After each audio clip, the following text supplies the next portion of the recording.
Yup. Mic check. 1, 2, and 3.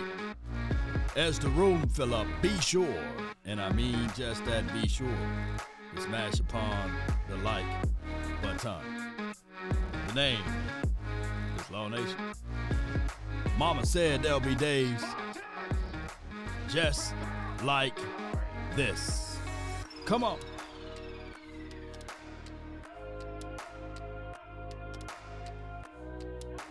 Yo, sharing is caring. Be sure to hit that share button.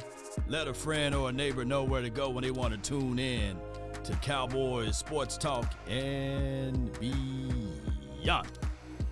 The Trenton cousins are big on holiday tradition. They say ain't no party like a cowboy party. But what about a Law Nation groove? Yeah. Yeah. Come on.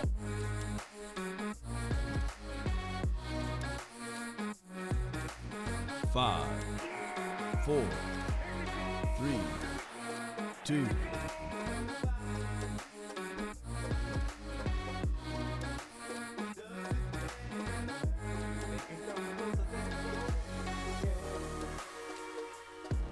Come on. Let's get it. All right.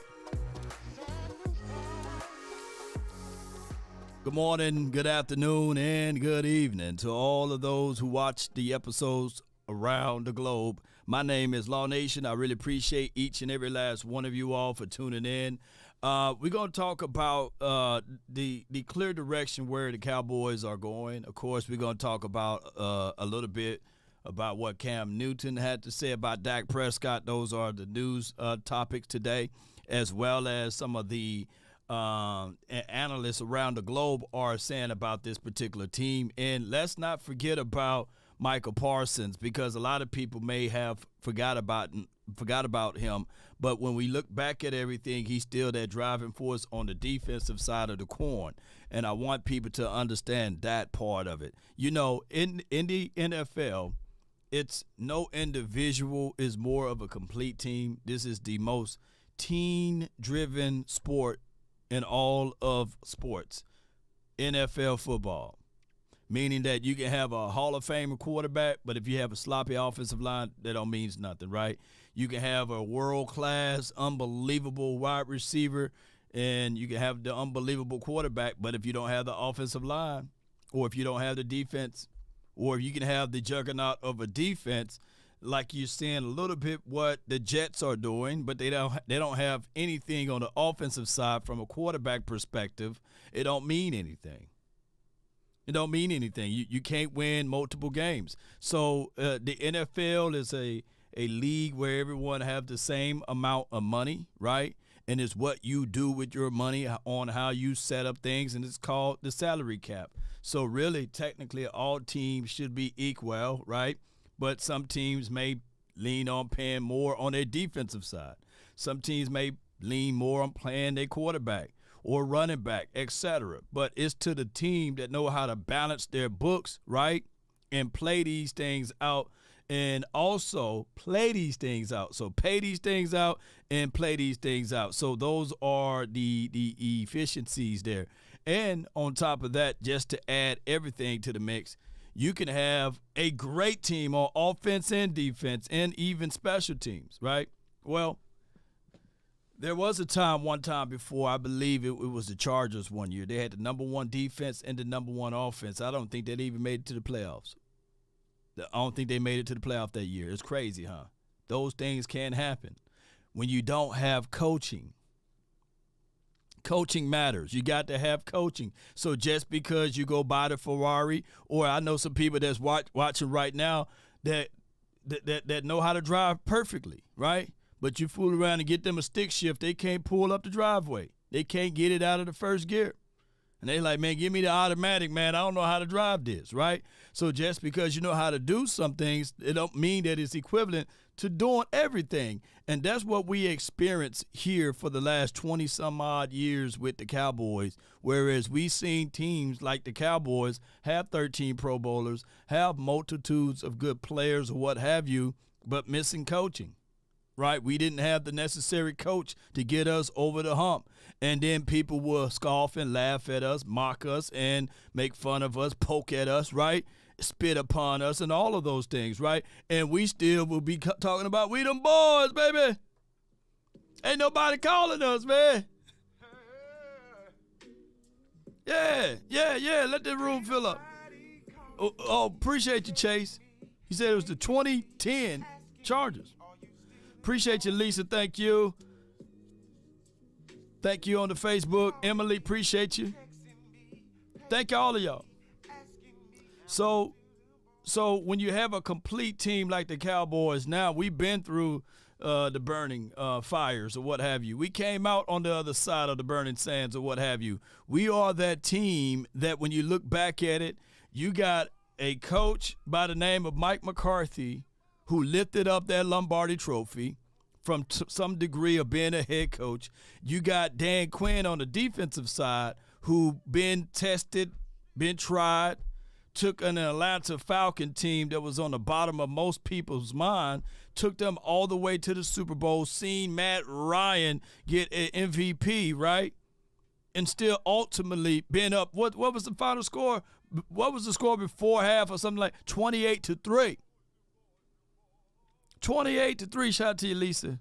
Thank you for jumping in. Ramon, appreciate you. 28-3.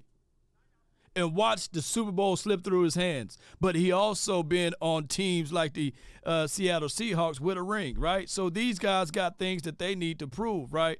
So when I say comparison, robbery, the comparison is the thief of all joy.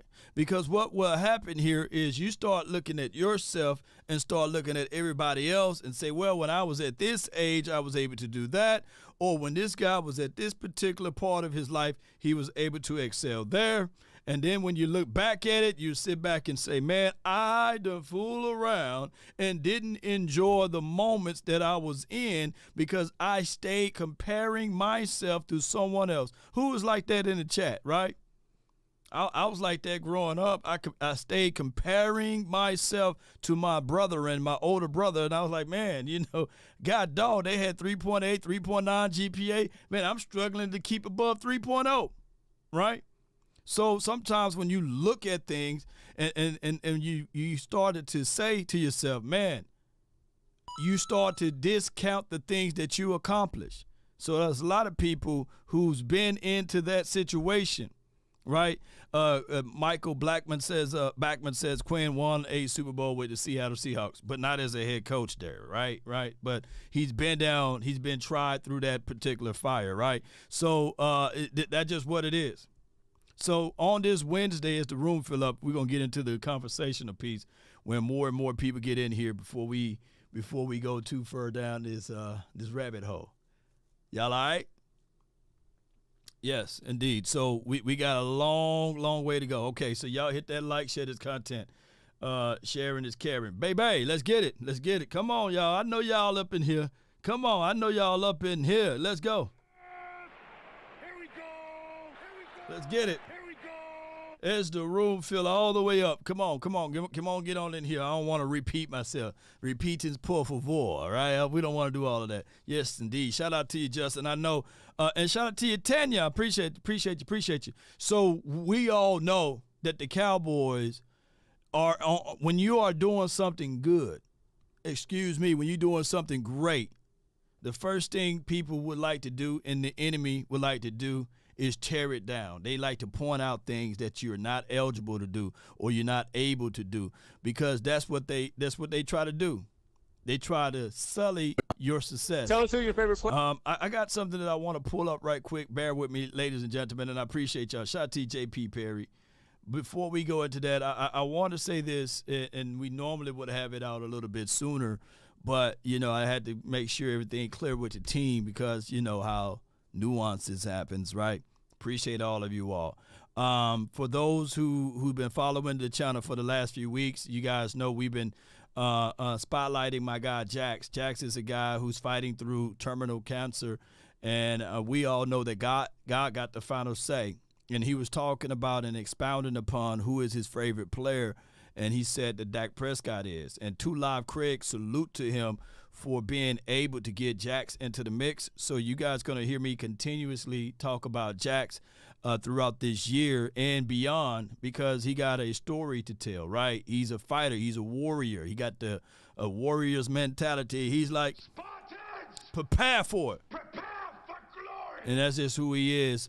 So we got a chance to hook him up with Rain Dakota Prescott, and it was a great moment for him. And I want to share that just a little bit with you guys while the room is filling up. And I really appreciate you guys so much for tuning in. Here's Jax, and like I said in my caption, he's bravery fighting this, sarcoma, cancer. So he is one of those guys that is motivating and inspirating to all inspirations with all of us. Let's listen to what he said, and let's go. Who's your favorite players? All right. My favorite player is Dak. Jackson, what's up, man? Dak Prescott here. Obviously, your friend. Miss seeing you, buddy. Heard you had a little celebration today, a little party here at the Star. Just leaving work, put in the hard days of grind, trying to go out there and get a win, man, and get better. I know you're doing the same, fighting your ass off, and I'm always in your corner, brother, always supporting you. Wishing you nothing but the best and all the faith, my man. God bless you. Have a great day, Jackson. Yeah. Dak, tell him a little bit about what you've got to experience with Dak. Me and Dak went to go to a fashion show together. Yeah. He meant to send me a nice gift birthday invitation. Yeah. We sure do. So yeah, we like best friends. I'm gonna win this. Oh yeah. Have faith. Absolutely. And he's got faith in you. That's a beautiful. That's what's it right He's got there. faith in you. Yeah. Long, we appreciate you, man. Man. Thank you. No doubt. So that's Jack the Great, man, and he's a warrior, y'all. He's a guy that's gonna fight, and he plays the life. Like when I say play through the echoes of the whistle, that's what he's doing, right? When they try to count him out, he's always fighting. Even when they had to do a lung transplant, right? And he did that, and they had to say, okay, we had to cut off his knee down from below, and he was willing to do that. And just fighting for his life and just listening to his storyline and hearing his people, his loved ones reaching out saying that, Law, hey, keep doing what you're doing, man, because you're giving life to the situation. And we don't like what you're doing. Basically, we love what you're doing. So salute to Jax, man. Continue to fight.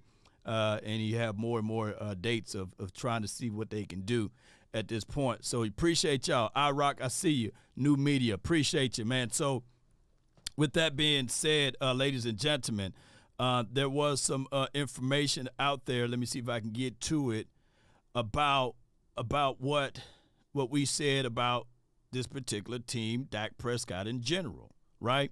And my guy Martin Talk Cowboys been phenomenal, been a person to speak life into Dak Prescott situation on the field, right?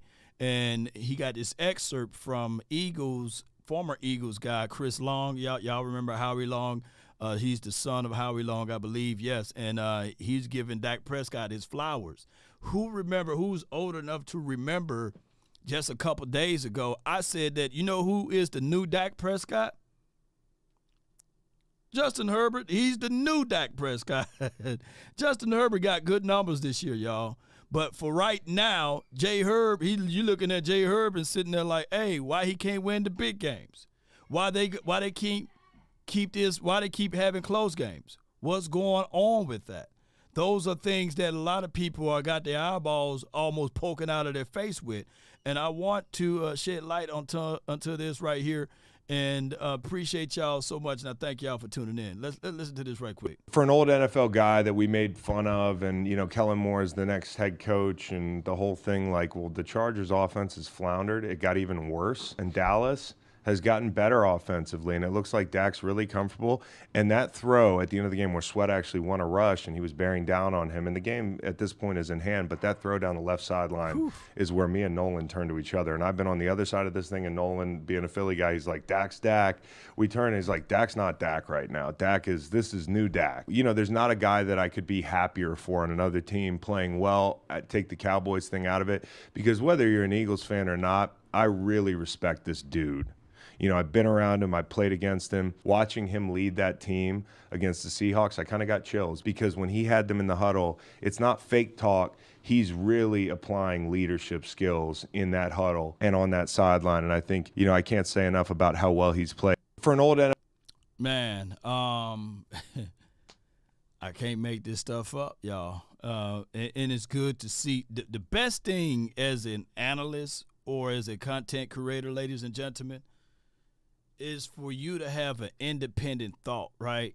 And you watching something on tape, film, you're doing your study, you're doing your analysis, it takes time, your eyes are red, saying you're on your third cup of coffee, and you see something, right? You witness something, and you kind of like, I'm going to store this into my mental mindset, right?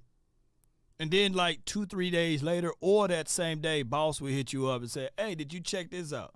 And you say, hey, you reading my mind. And then you watch A to Z Sports Dallas in the morning time, and Skywalker confirm what you seen, right? And he be like, God dog, this dude is in my head, right? And then you fool around and check out Jay Tuck and his film analysis, and they're echoing the same thing. Voch Lombardi or the OC or even Brian Baldinger or even the other Brian Broaddus, So you start to say to yourself, man, hey, ain't everybody, my eyes are not deceiving me, right? So now you sit back and say, okay, I know that we look at this thing from a Cowboys lens, but now when we start seeing things and it's from a universal lens, you start to say to yourself, all right, cool. Let's go. There's something tangible, there's something that's moving, there's something that's really happening with this particular team. Now, granted, Jay Versus said the Kellen Moore effect. I feel you. Yes, indeed, the Kellen Moore effect. Well, here's what I got to say before we get into the game manager. And I would have put game manager in the title, but I don't want you guys to just be focused so much on game manager as a dirty word, and it could be two things can be true.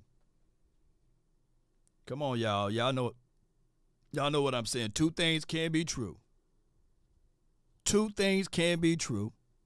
And look, I'm going to say this, and I hope that you guys don't hear this as double talking, right? But I'm saying this objectively speaking. There's a way that you can say something and it can be respectful, and then there's a way that you can say something which could be the same, be disrespectful, right? Right? Fellas, y'all know what I'm talking about. Ladies do know too. Hey, and fellas, we always tread lightly, We do, She might have gained, put on a few pounds, and she say, hey, how does dress look, And you sitting there saying, hey, I'm going to move on from that conversation, right?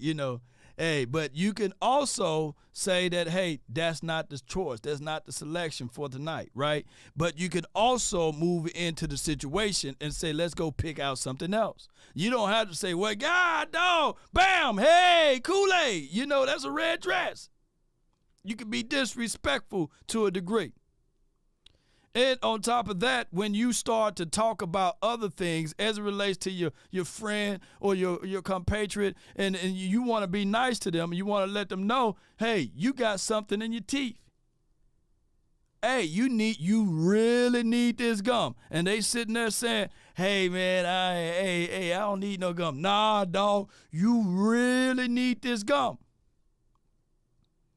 So, it's just how it goes. It's all about the presentation. There you go, Asmodeus. I was trying to go down there that way. That's the proper way to say it. So when we start talking about what Cam said about the game manager situation, he was talking about it from a negative connotation. Write this down, ladies and gentlemen. There are more quarterbacks who won the Super Bowl being game managers opposed to being the end-all, be-all guy. I know 3 Super Bowls for sure that I can look back at the 90s and say, yeah, man, Troy Shue, he managed the hell out of that game. At that time, they wasn't saying, yeah, here we go. Troy got up under center, wide 80, hut, hut, hut. Hey, he did that number. Emmett still got the record to this day. Playoff touchdowns with 19. There's no running back that got that record. Troy Aikman finished some seasons with more interceptions than touchdowns and still able to get to the playoffs. So, we just didn't need all of those throws, and I know it's a different era. And I can fast forward to this modern-day era. I know for sure the first 3 or 4 Super Bowls that Tommy got, and I'm talking about Brady, he was a game manager, right? So, hey, there's nothing wrong with that. Nothing wrong with that, you know. So what I'm saying is, but the way you start to look at Dak Prescott on talking about managing the game, well, since Dak Prescott been in the league here in Dallas Cowboys land with the silver and blue and the star on the side of his helmet, can anybody point out when the defense finished higher than the offense? This has been an offensive-driven team. This been the team that when we look back at it, in the last, so many odd years that we've been more offensive heavy. We haven't been finishing out top 2, top 3 in defense. We've been an offensive-driven type of team. We've been an offensive mindset team. And one can argue that this team right now, ladies and gentlemen, it started off, hey man, we're gonna work this defense out, y'all. You know, we're gonna be a defensive-minded team. We're gonna play complementary football, and we're gonna go with the game management theory. And none of that stuff really worked, right? We realized in week 3, week 4, something like that, week 3, I believe, that man, this ain't no doggone 2,000 Ravens. This ain't the 85 Bears in them. No way. No way, man. So, and this definitely, at that time, even Cam Newton, you know, what year they went to the Super Bowl? Was it 2015, right? That defense was straight. That defense was right. Was it 14 or 15? One of those years. Star-studded defense. And there's a comparison chart I think my guy Jay Tuck pulled up that his numbers in 2015 very mirroring of Dak Prescott numbers in 2021. I got a super chat. Shout out to you, St. Clair. Love your content. My question is, who would you have more draft capital? Cooper Rush versus Trey Lance as far as draft capital? Right now, I would say Trey Lance got more and more draft capital than a Trey Lance. We seen Cooper Rush finished the year last season 5-1, was able to enter the free market. All 31 teams passed up on him, and you can add the other team is us. 32 teams passed up on him and then pick him up. There would have been somebody at least taking a risk at Trey Lance, right? If he's on an open market, that would have been somebody say, you know what? He's a former first-round draft pick. Let's scoop him up, right? Let's bring him in for a cup of coffee. I don't think that 32 teams would pass up on Trey Lance. But for right now, I think that the Cowboys are going to play this game right here. It's better to keep both quarterbacks. And if I'm the Cowboys, I go into this offseason, and I'll still keep Cooper Rush and Trey Lance. Put a pool stick in the middle of the table and say, hey, y'all fight for it. Break it in half, y'all fight for it, right? Fight for that spot, and then next offseason you will see, right? And I think that Trey Lance will ultimately beat out Cooper Rush for that spot, and it will be Dak Prescott. They'll have to open up the wallet and pay him, and it will be Trey Lance and Cooper Rush. All right, so let's listen to what this dude had to say, though. Lamar Jackson, obviously Patrick Mahomes, Dak Prescott, Brock Purdy, but Brock, they're not winning because of him. He's not turning the ball over. He's managing the game. All right, so I talked to my brother about this, and two things can be true. Two things can be true. Brock Purdy is a quarterback that is doing this number. He's elevating his game. And you can't paint Brock Purdy into a picture and say, all right, without Trent, without Debo, without the play caller and designer, what have you, that he'll be X, Y, and Z. You can't take that away from him. That's like me saying, well, with Joe Montana, let's just remove all of Jerry Rice, right? Let's remove the doggone Roger Craig. Let's remove all of those weapons that he had, and let's see if he was going to be able to elevate himself by himself. Let's remove the system that he was in. No, you just got to grade him for what he's in, for what system that he was in, right? You can't do that with Terry Bradshaw and say, well, Terry Bradshaw, he got 4 rings, but let's just put him on the Eagles and put some other person in that Steelers uniform, and see what they will be able to do. No, he's in a system that he's going to continue to grow.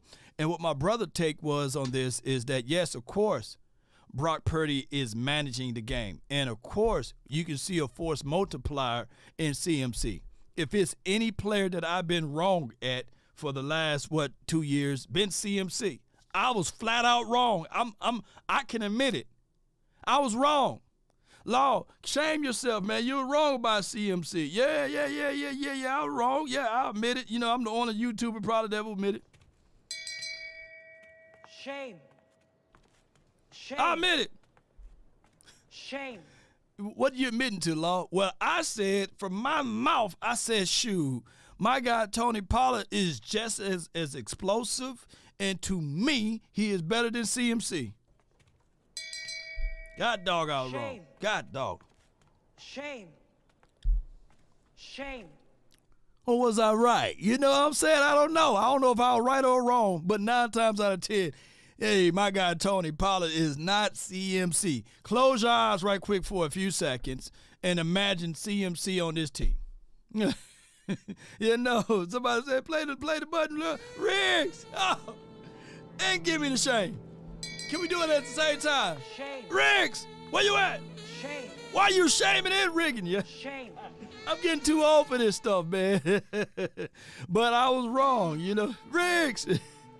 But I can tell you that what we have here is a situation whereas Brock Purdy is way better than Jimmy Garoppolo, right? And we can all agree with that. And he's thrust into a system with a dynamic play caller that knows how to use his weapons. And you got CMC, who's a force multiplier, and you have Debo, who's a wrecking ball, right? When those two are healthy, and you got an offensive line, all Kyle Shanahan is saying, just give me 2 or 3 of them, that's okay. If we got too bad, we can still work it. I can still make something out of nothing. And that's what we are saying. So it's hard to quantify whether or not what Brock Purdy is, because he's still doing this number. He's still growing, and he's developing, and he's placed into the proper system. Now, I would tell you, I'll bet you this, y'all. Let me go ahead and say I can read your comments. I'll bet you this. Brock Purdy under Kellen Moore, come on, this dude wouldn't even be in the league, man. Brock Purdy would drop back, and it would have been, what that guy is, yeah. Brock Purdy under Jason Garrett. Brock Purdy under Scott Linehan and them. That's all I'm saying. So it'll be hard to understand when we start looking at, philosophies, the weapons that you have, and the principles that you have. Shoot. That's why I say coaching do matter, scheme, developing, and things like that. If anybody have a final say for Ezekiel Elliott when he was here, close your eyes for those few that's watching. Imagine Ezekiel Elliott. I'm going all the way back, 16. Imagine 2016, 2017 Zeke with Kyle Shanahan. Imagine him with that. Imagine Kyle Shanahan cooking with this team, right? Let's say, for example, we have a time machine, right? I go back in time, and in 2015, right before 2016, some odd way we were able to get Kyle Shanahan here, Imagine that. Shoot. Hey, man, I can at least see about 1 or 2 Super Bowl appearances, right? I'll take Rob Marinelli's defense at that point, shoot. But we still had, how you doing, guys? You know, we going to do our best. We going to fight. We going to finish the fight and all of this stuff. Had T-shirts, hats, jackets, and everything. Wasn't fighting nobody. But we look good. Didn't we look good? Trent, Juice, and Kittles. Yes, indeed. Yes, indeed. Fresh King, appreciate you. Fresh King says, Mick Foles was in the Eagles system. Excellent for everyone. Oh, I got an analogy for that. But let's get back to this audio right quick on Smooth right here. Looking like a Cracker Jack guy. You know what I'm saying? The Cracker Jack dude that's on the box. Uncle Sam. Without the beard, with the braid, with the dreads.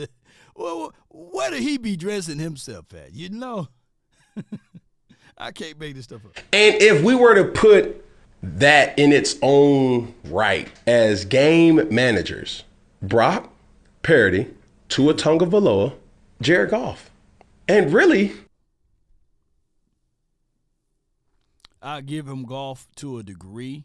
Tua is dealing out there. The reason why I would say this with Tua is that Mike McDaniels, he's a branch of Kyle Shanahan, right?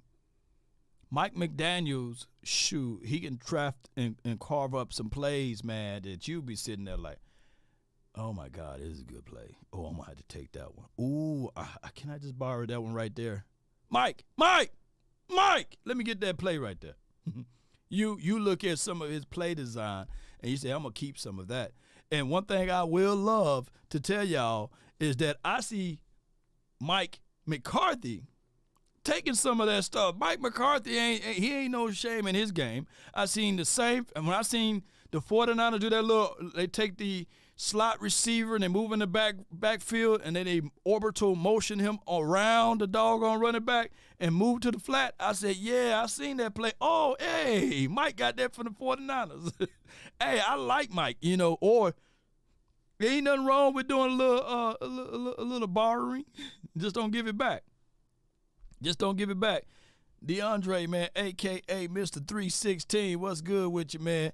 Pick one at their best. Trent Difford, Joe Flacco, Dak, 2 of them, in my eyes, yes, have Super Bowls. But are less talented than Dak? Agree or disagree? Yes, Dak runs circles around Joe Flacco. Trent Difford, right now, wish he had half of Dak Prescott talent, right? You put Dak on those teams, of course, they win still. Shoot. You put Dak on a Legion of Boom. Shoot. And I'm talking about Legion of Boom with Russell Wilson in them. Dak will be a bigger Russell Wilson. So, yeah, it depends on what team you go to. But like I say, comparison is the robber of all joy, or the thief. You know that comparison? Thief! Stop, thief! Come back, thief! Yes, indeed. Yeah. Cam Newton and Dwight Howard are the same dude. Yeah. Yeah. Dak Prescott.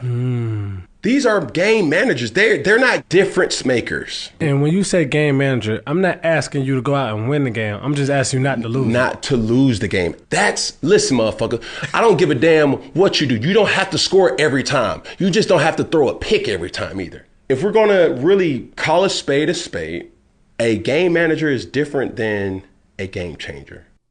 That dude is a Power Ranger. He fried, y'all. He fried. My thing is with Cam, and salute to him, you know, for having his podcast. And this week, maybe his biggest draw this week. But that Charleston White interview, you know, he did a good job with that Charleston White interview. I would say this with my guy. Game managers don't average 300 yards a game. They can't throw that, you know. And when you game managing the game, you rely on other pieces to be your winning, whether it be defense, whether it be strictly run game, whether it be a tunnel screen and you get somebody to go 30, 40 yards down the field, right? It fits right on in to what the Trent Diffords of the worlds and Joe Flacco's. And it would be disrespectful to Dak Prescott for me to put him into those categories. Although those boys got rings, right? And you can say, for what you want to say, even with Eli, right?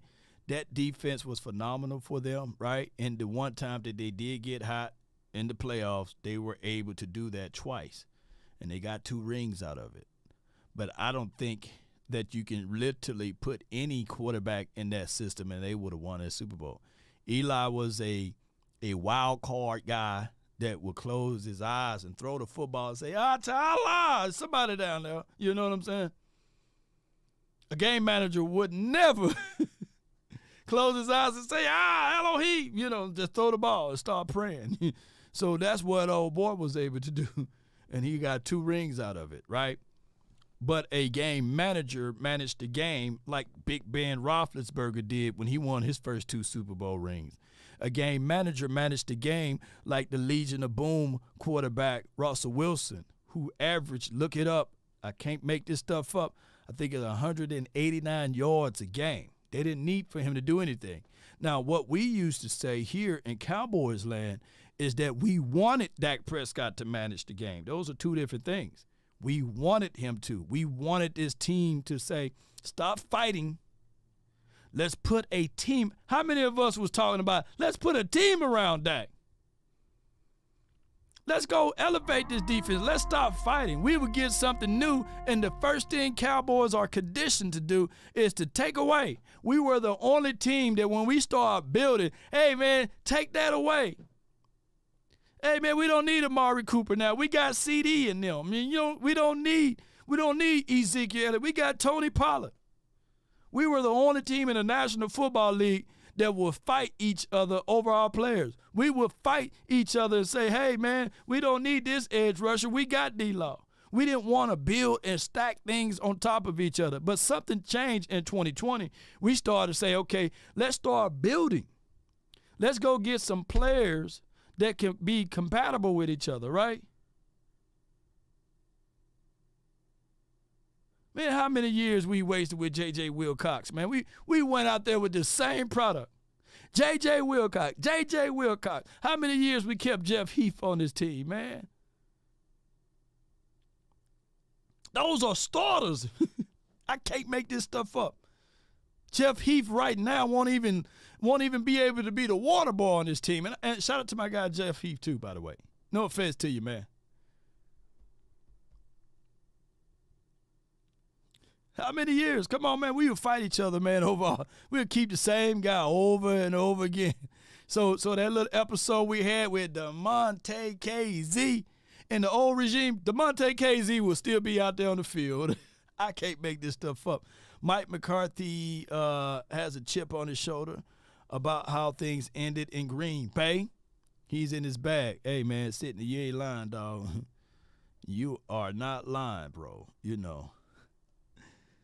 Hey, Zeke didn't want to stay. No, I'm talking about in the past. I'm talking about way in the past.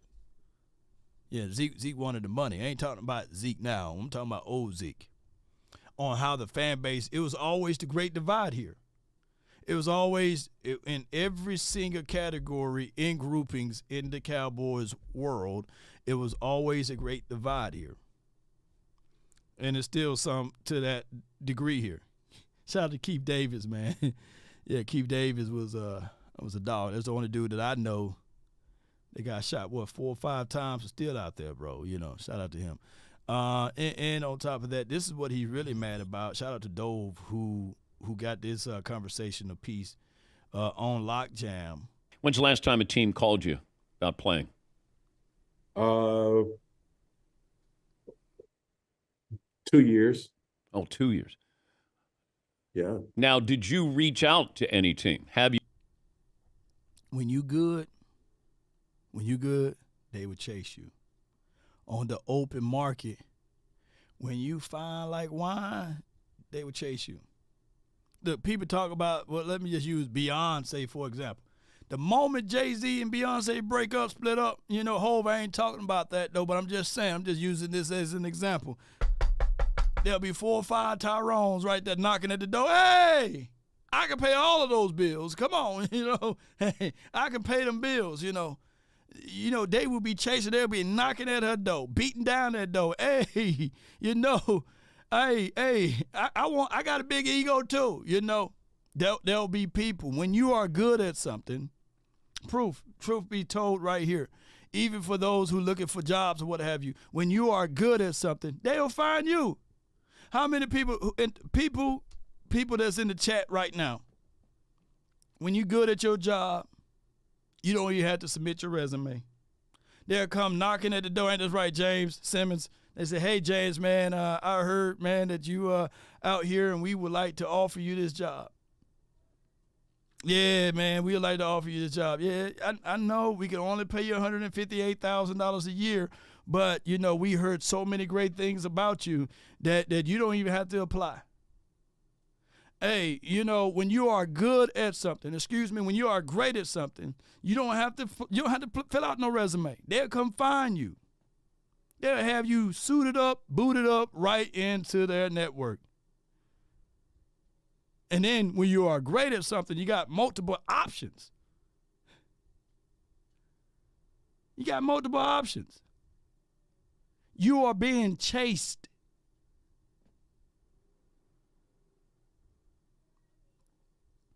That's just what it is. And that's the reality of life. If Michael Jordan come walking here in Dallas, do you think he had to pay for his food? He's a multi-billionaire. He's a billionaire for sure.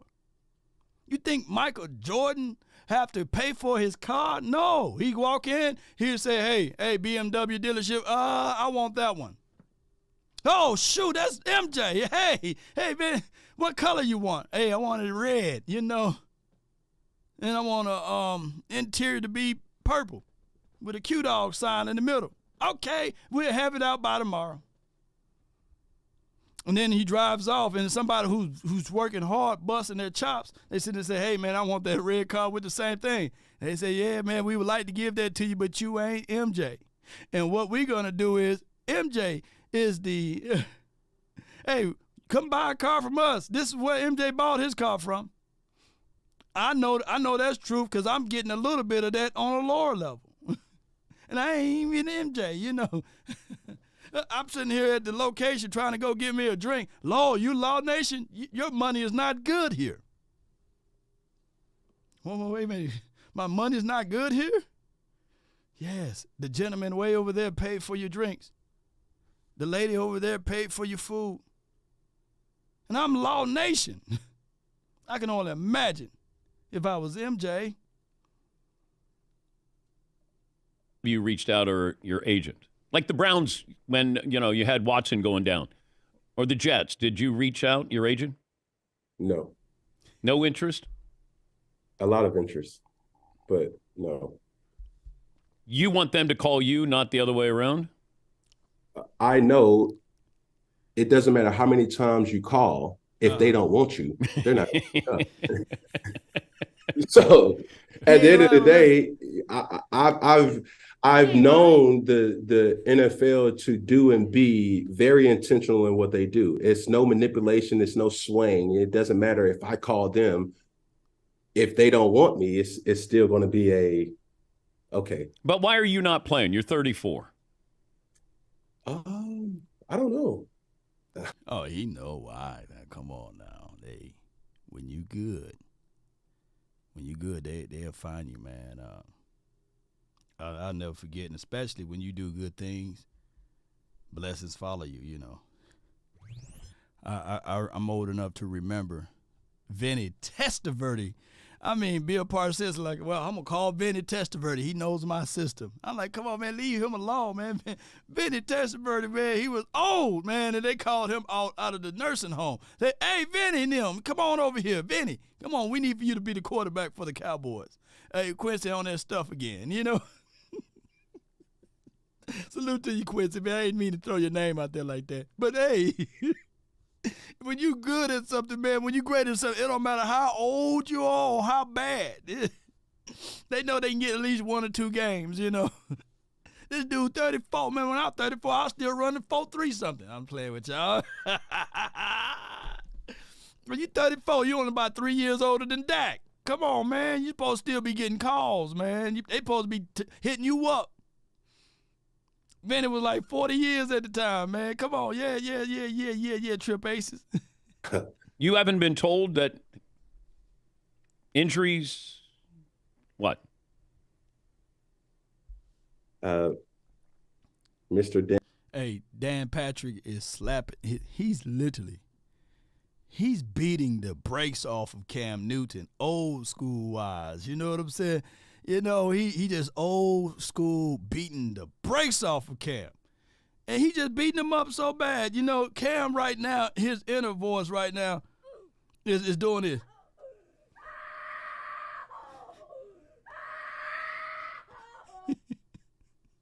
Cam is getting beat the brakes off of. Come on. Daniel? Yeah. Your guess is as best as mine. But honestly, for me, I'm really locked in and focused on the things that I can control right now. But are you too big of a personality for some teams? Does that scare people, do you think? I think I've said it before, yes. Yeah.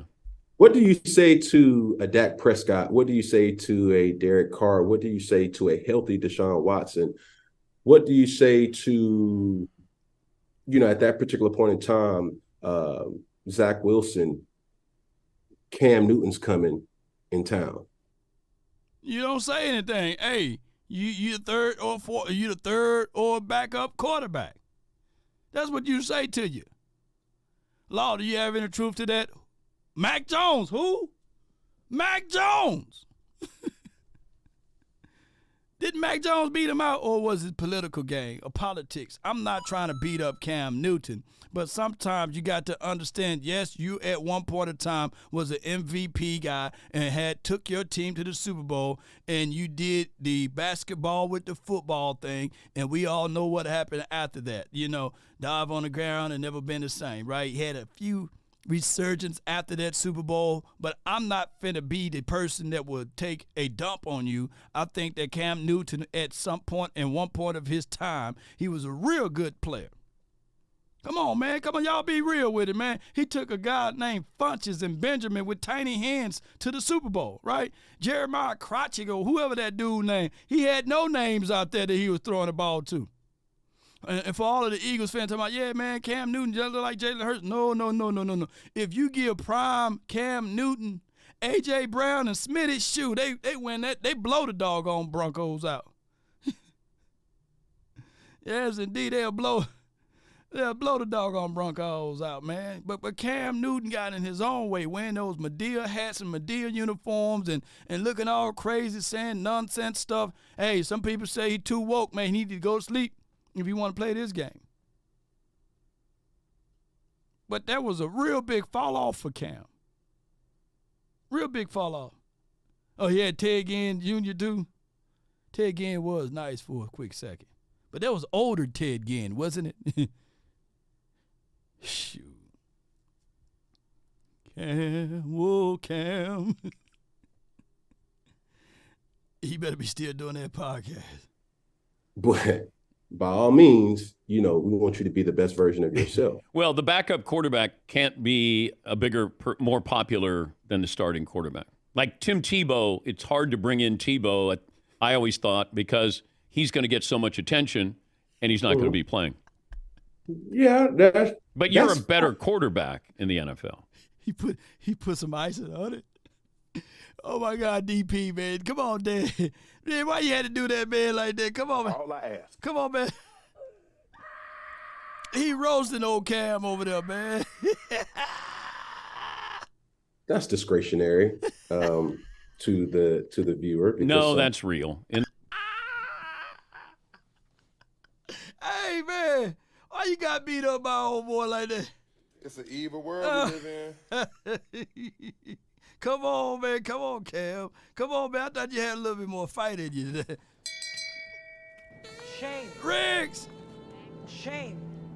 Come on. Shame. I can't make that stuff up, man.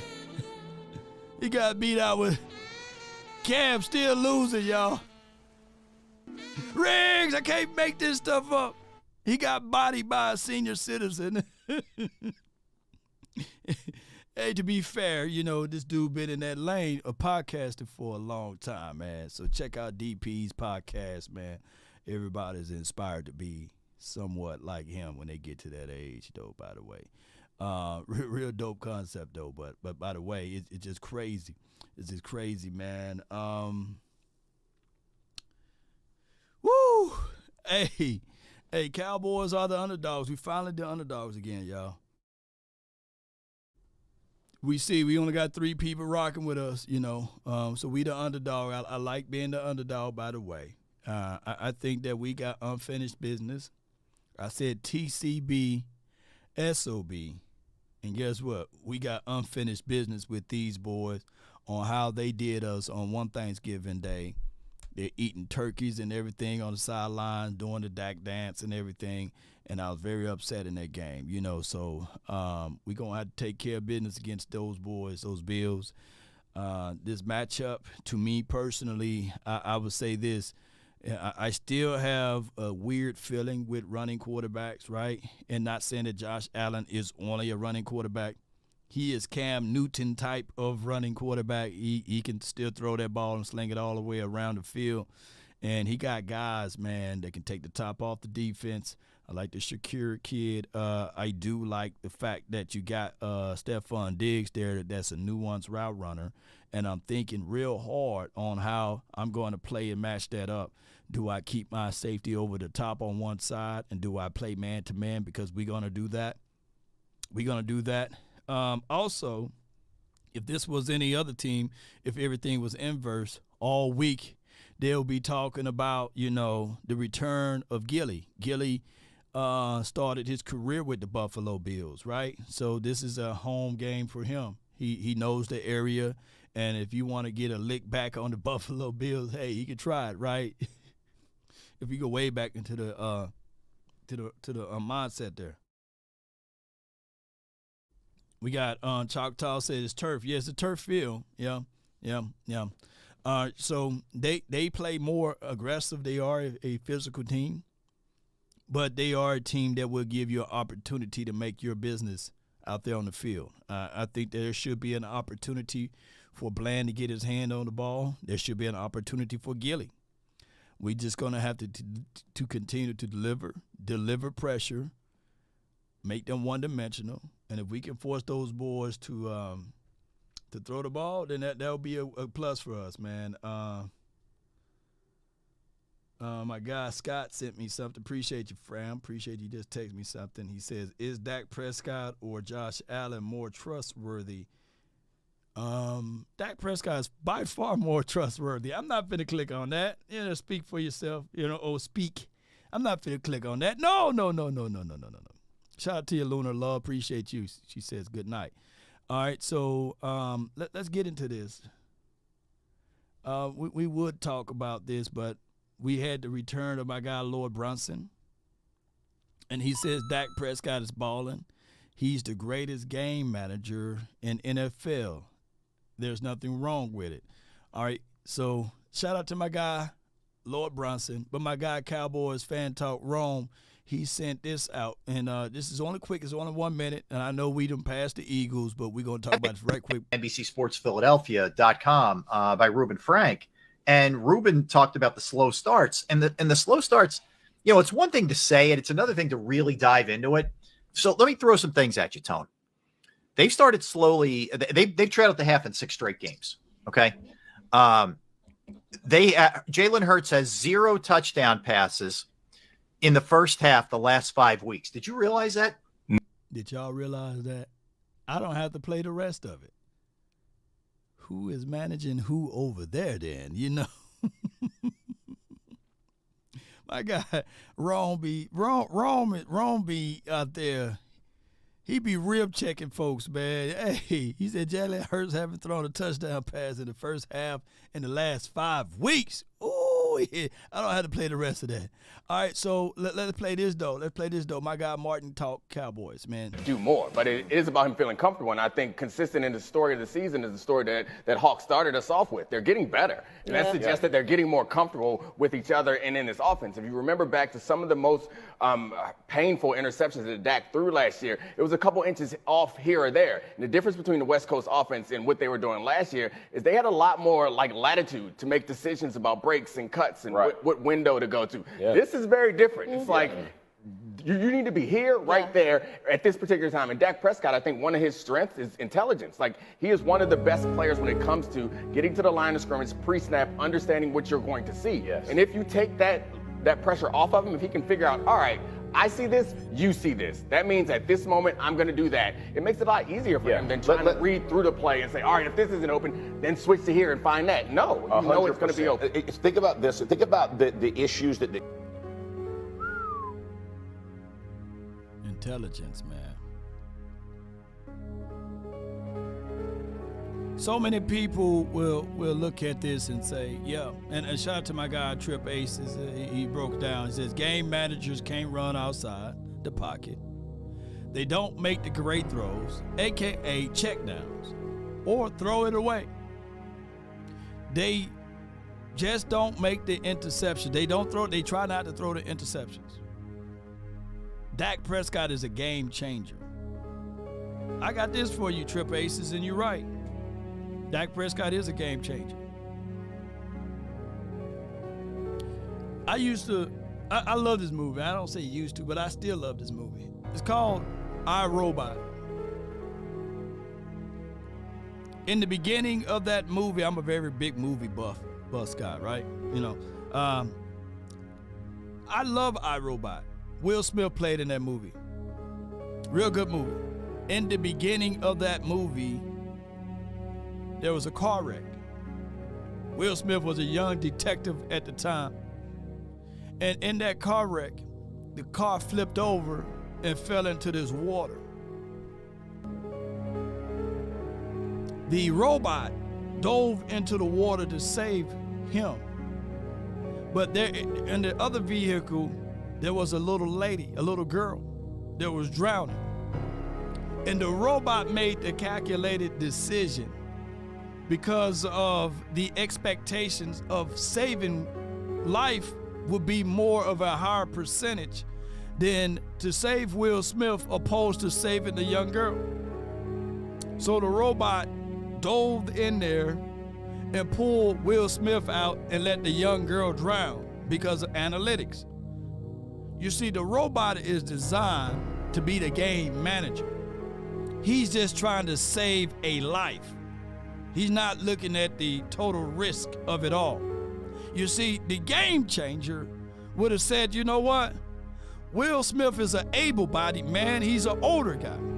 When I dive into this river, I'm going to save the youth. I'm going to save the young child. And that's why Will was saying, save the girl, not me.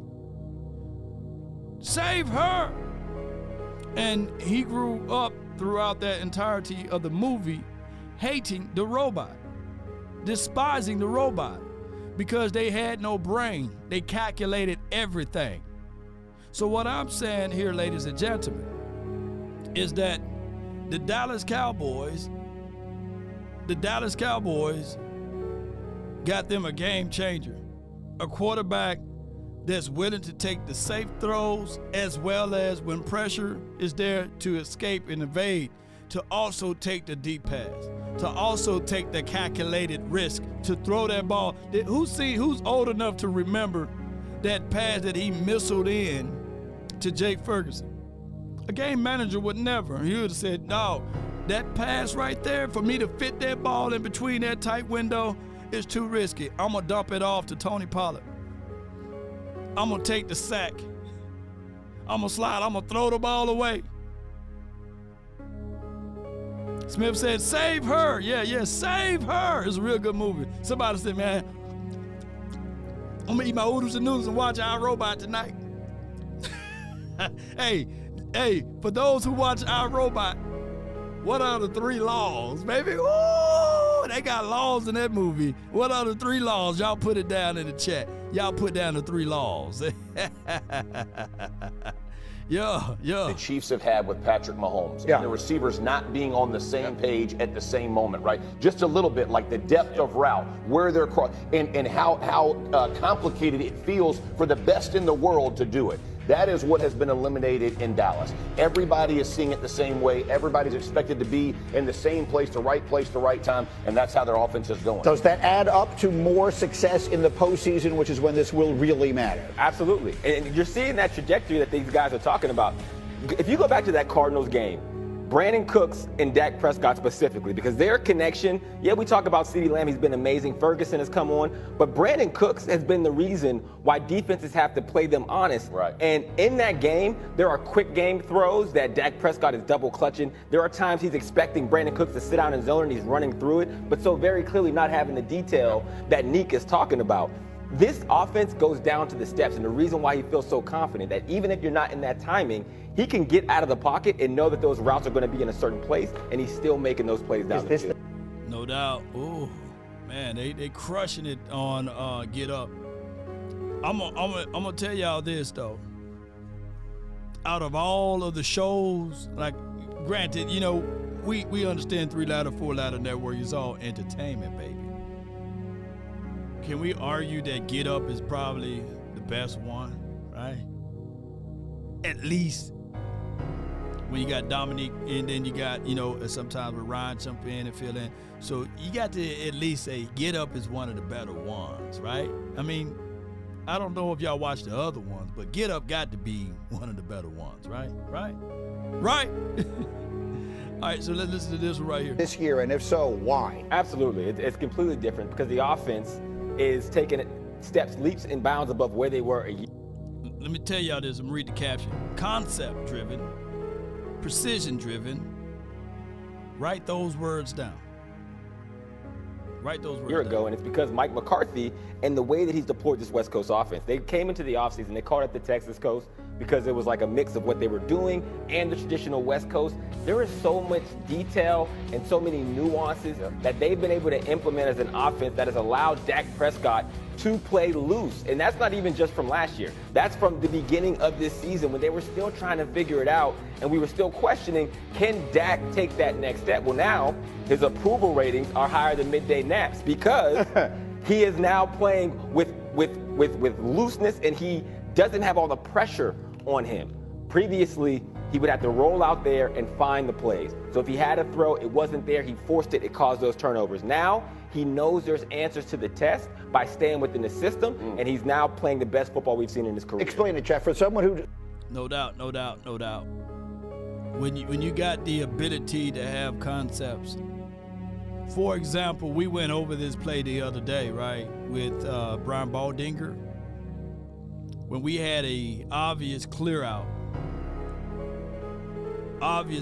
with CD to be able to squeeze around the edge and to have my guy Brandon Cook to take that doggone pretty much top route and the safety roll coverage to Lamb area and had no choice to double up Lamb. And my guy, Brandon Cooks, was like, okay, I'll take it. We still wanted Cooks to lean in and get that touchdown, but I'll take it. Deep pass. We didn't have those type of concepts before, those precisions. So do that equates to a better play of the quarterback, or do that equates to a better calling of the plays from the actual coordinator? I think it will be both. And now, when you look at the Chargers, they look like the doggone Cowboys. And the Cowboys look like a new team. Dak look like a new player. who doesn't know the intricacies of football the way you guys do. What is it that is different, and why is it making Dak so much better? Concept-driven versus precision-driven, right? Like you're seeing, execution unfold in front of you. So wherever that receiver is supposed to be, they are there now. So Dak can trust that and put the ball where it's supposed to be. The expectation of where someone is allows him to execute at a much higher level. There is no more confusion.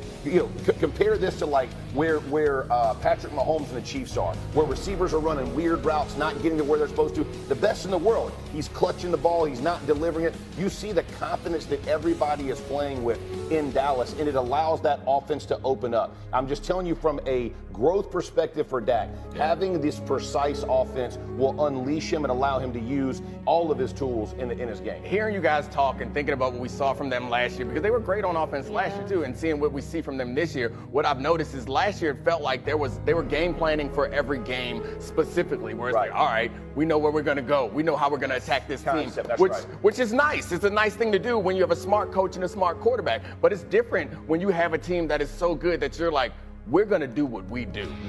We are going to execute this with a level of precision that even if you know it's fine, you can't stop it. You think about how many post touchdowns have we seen Dak throw. They get to the high red, everybody knows they're running Dino double post, and they can't stop it. And that's about them being precise, Dak being accurate. Those windows that he's hitting, it's been really impressive for them.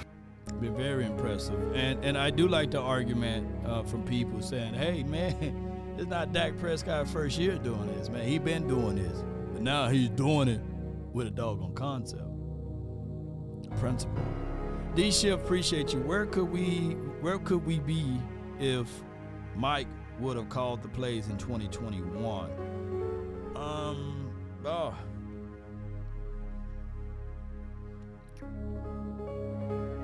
Could have been further ahead, right? It's like a conundrum type of piece. I think that everything was necessary, even though we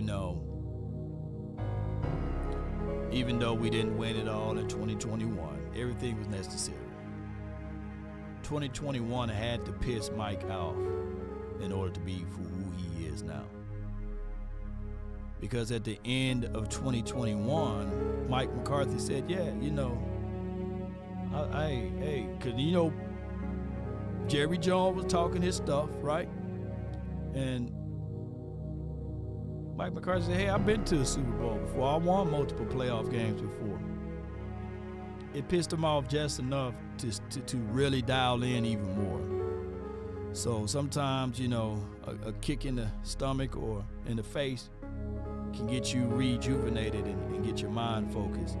So I would say this, though. We probably could have been further along the way. But now, for right now, I don't think we're turning around. I think that right now, Mike McCarthy, he knows what's at stake. There's rumors even this year, they talking about getting rid of them. Rumors. And there's a little truth to every rumor, right? A little truth. Right? A little truth to every joke. So I think we're getting the full capacity of Mike right now. And, it is what it is. Hey, you typed in the laws. He says, LT says, Law had me to type up the laws of the robotics. What are they, man? What are they? Put them down in the chat, fam. Yes, indeed. The 3 laws, baby. Appreciate you, man. Put them down in the chat. Let me know when you did it. Yes, indeed, man. Appreciate y'all, man, so much for tuning in. At this time, I know it's 9 o'clock. Normally, I don't be live around this time. Schedule a little thrown off today. We had nice business meetings today. Tomorrow we'll be on K104. We'll be on the radio station there with Dee in the morning. Salute to Dee in the morning. I appreciate all the hard work that she do. And salute to Dee in the morning and their whole entire crew. And we'll be there for a great cause. I ain't gonna tell y'all for what is going on, but y'all stay tuned. And we'll be able to get that going. You said stroll up, LT? I'm gonna see if I can find him, man. The word so. Okay.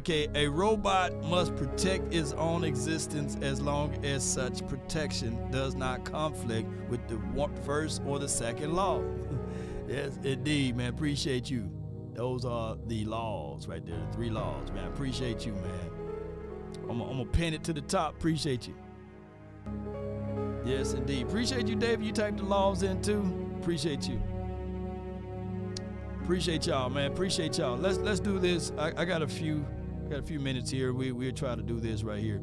We will open up the phone line. 657-390-7391 is the hotline for your mind, and we'll try to get on out of here within 30. Okay. Let's go. Appreciate everybody, man. I hope all is well with you all. I was gonna talk about these two nobodies, but we ain't gonna do that. They talked about my guy though. No. I'm gonna do that. I'm gonna talk about y'all fill on in into this. I forgot to do this, man. We were gonna talk about these dudes, man. These dudes right here talked about my guy, my dog, DaRon Bland, and I know DaRon Bland. He ain't gonna respond because he don't talk. He don't do all of that talking. So these guys had the audacity to say that, the nerves too, to say that Bland is overrated. I want to say this to y'all. Bland is in his second year. And sometimes what people tend to do is that they will look at Bland and already treat him like he's a veteran. So, yeah, I said these two no-neck nobodies on a podcast talking about somebody suck. If they don't go eat a salad somewhere, hey, and no offense to the no-neck community too, by the way, but y'all think that I'm going to let them pop off on one of our guys? No. You know what I'm saying? Hey, I'm from the old school, baddest man, touch my hand type of stuff. So let's talk about this. From the Cowboys, Bland, who leads the league in interception returns for touchdowns, he sucks. 100% he sucks. He's fucking overrated. He's opportunistic. He's like Trayvon Diggs. Facts. If you're a really good corner, people don't throw you away. No, and they throw at him all the time. Yes. Torched by DK in the Seattle game. That's the most deceiving stat because it's usually a tip ball. He had some nice interceptions. Let's not take that away from him. But for him to be whatever rank, PPF, whatever the fuck it is, I don't think he's very good. Man, now, won't you lean forward just a little bit? Yeah, right here. Get out of here with all of that hatred, because the Cowboys are the only team that people will use our good name to elevate their fame or elevate their podcast. Now, they got 250,000 views on this particular thing, and that's because they are talking about our Cowboys. And, yeah, Bland 5th in the Defensive Player of the Year odds. Yes, indeed. No neck is 100% correct. I see you, Tactical Kai. I appreciate you. You said that they are correct, but, what made them? Wait a minute. And for those who are thinking that I'm talking bad about them, keep in mind, that's the name of their podcast, Two Nobodies. So, hey, if they going to call themselves and denigrate themselves, I can do the same. But, hey, the numbers don't lie. Yes, I feel you, man. The numbers don't lie. But the Cowboys, man, look, we are public enemy number one. And it's a clear shot that we are on our way to the top. That's just what it is, ladies and gentlemen. Because nobody ain't going to talk about you if you ain't good, Nobody knows who's the DBs for these other teams, but they know our DBs, right? We start asking, hey, who the DBs for the doggone Rams? They probably have to start Googling it and stuff like that. Who the DBs for Atlanta, Call my phone, hit my line, only ones who down. Who are the Colts DBs? They don't know them. There are 2 participants in the contest. Call my phone, hit my line. Only ones who down for real, down for life. Keep it super thorough my way on this side. Keep it super thorough my way on this side. Mobbing with my brothers, there's no question, keep it real. Whether we East Coastin' or we in the Haven Hills. In the poppin' straps of blue faces, not the pills. D Shift, man, you live, dog. Talk to me, man. Yes, sir, man. Man, crazy ride. It's been right, Law. Yeah. Bro, you got to think, like, to start the season, man, you had these same pundits, man, and the goalpost movers, dog, like talking about Daniel Jones being better than Dak, and Dak being maybe the 3rd best quarterback in this division. So to go from that, man, right, to him being an MVP candidate, man, it's just been such a big switch from them.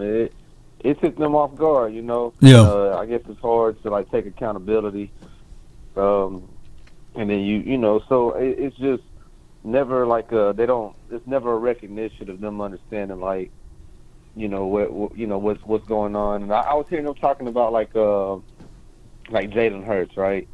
And they're talking about how, you know, the play calling. The conference has been locked. Thing with A.J. Brown, talking about the routes taking too long. Right. And then you in the same turn, like you barely had people coming out. I think it might have been on Get Up, and it was another guy. It wasn't like, you know, the main guys like Foxworth and all them. Yeah. But they were talking about how, you know, he was talking about like the route concepts, whatever, that was taking too long in the Kellen Moore offense.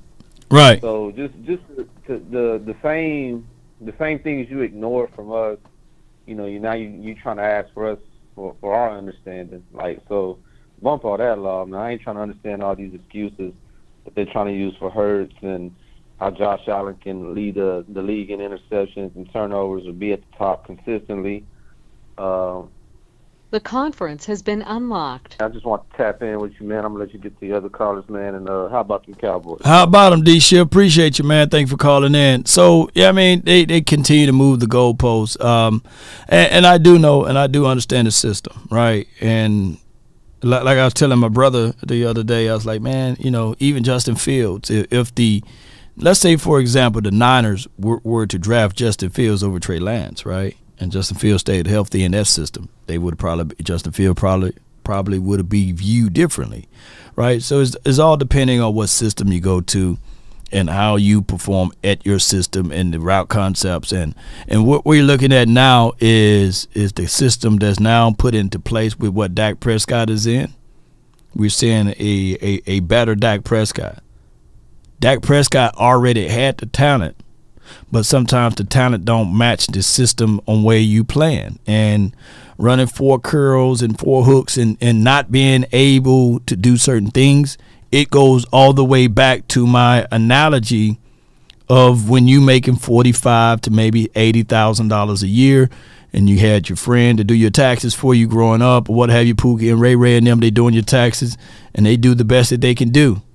But then all of a sudden you start making $150,000 to $200,000 a year, maybe $300,000.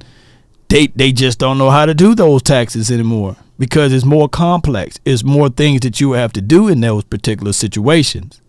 And although they may be good and you want to keep and hold on to them, you just outgrew them. So you're going to have to give them the rough conversation. And I believe what happened with the Cowboys, as an analogy that I'm using, I'm run off with it, is that for many of years, we had Jason Garrett, who's like the Pookie and Ray, right? We had Scott Linehan, who's never been really proven. We had the Kellen Moores of the world doing our taxes, and they can do a good job. But when it started to get complicated, when they get down to the postseason, they mess up something. They leave out something. They don't game plan right. They don't have the concept and the precisions right.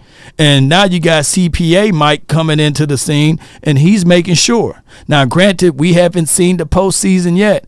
And to some people right now, they're angry and upset about everything of us winning. You got literally Cowboy fans angry and upset that we're winning because they are saying to themselves, well, wait to the downfall, wait to the postseason, right? And they're not even enjoying the season at hand. That's crazy, huh? It's crazy living. I got Coach Marr from the 803. You're live on the Nation, brought to you by my people. Prize Picks, you in the mix. What's going on, Law? Not much. Just a couple of things, man. I think what this team is going through is a maturation of what McCarthy was talking about at the beginning of this season. I'm a guy that picks up on a lot of words, a lot of interviews when he first took over the offense. I also watched the interview. I remember when Mike Martz was going over Dak's interception, and he talked about McCarthy at the end, right, about what McCarthy was wanting to do with this offense. And he also talked about, when he was talking about Dak's interception, he was talking about the routes and the lack of detail. Right. Ooh, yeah. I remember that. Yeah. On the thing. And Mike McCarthy, and you can hear every interview, every interview from your wide receivers to your running backs to your quarterbacks, even in that interview that Dak had with Jason Garrett, he mentioned after that game after the San Francisco game of getting back to the details. Mm-hmm. And that details, that promotes efficiency, mm-hmm. that promotes consistency, mm-hmm. and all that promotes wins. When the team, and now you got to have good players, but those players got to be bought in on the little things. Right. And when you have good players and you're not bought in on the little things, those small details sometimes cost you games. It will. I think back to this. I think back to the first Philadelphia game when we had Schoon caught that ball 1 inch from the goal line, and Ferguson said, I didn't run my route correctly for him to get there. Yep. And then you come back to this Philadelphia game, and C.D. Lamb runs that route just right. Yes, right. So Michael Gallup could get into the end zone and catch that ball. Yeah. It's about the small little details. And once you get a team bought into that, they every play that they play, they understand that they got to do their job to the specific thing because they know it all works together because they can see success.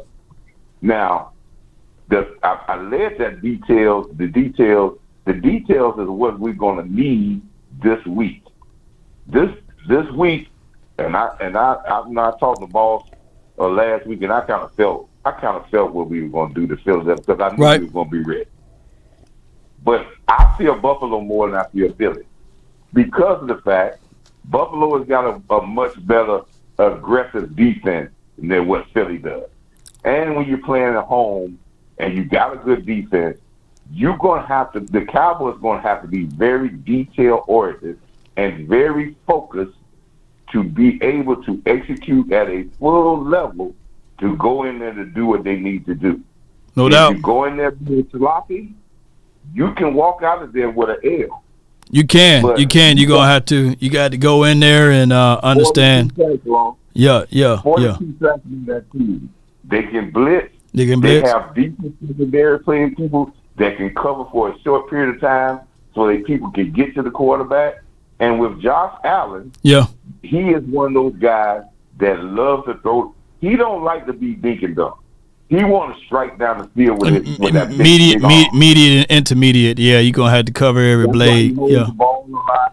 That's why he holds the ball. So you got to say, okay, we're not gonna give you those. We're gonna make you do what you don't like to do. And when you do get just a little antsy and try to go down the field and you get pressure on you, that's when we can get you to cause those interceptions. But we can't go in that game and say we're gonna give you so aggressive up front and give you those openings downfield. We got to make you patient, and we make you patient. He's a quarterback that doesn't like to be patient, and he can be able to turn the ball over. But details and efficiency is the mantra of this, and sees everything. It sees everything. Yeah. And this is where it goes. And if we see the little things, we will be okay because we got the talent. The talent does not win in the NFL all the time because you're going to run into the teams that's going to be just as good. Kyle Shanahan, he can make every quarterback work because he makes everybody accountable for the least to the smallest of detail. No doubt, Coach Marv, man. I appreciate you for calling in with that. Thank you. Appreciate you, Law. That's Coach Marv, man. Put your hands together for what he's talking about, details. And sometimes when you have somebody like Josh Allen, I kind of treat him like Brett Favre. I'm not saying that he is Brett Favre, by the way. I think some point at the time of the season, somebody got mad at me when I said that. But you can have too much trust, right? And I think Allen got too much trust in his own arm, and he would try to fit the ball into tight windows where it don't belong. It don't go there, dog. It don't go there. And you just you have to be ready to catch it, catch that INT. And he's careless with the ball, but you're gonna have to, like he said, details, growing up we used to wash cars, for extra change. And I remember when you wash a car, you gotta rinse it off first, right? For those who don't know, some people get the soap and water and start washing. No, you got to rinse it off first, right?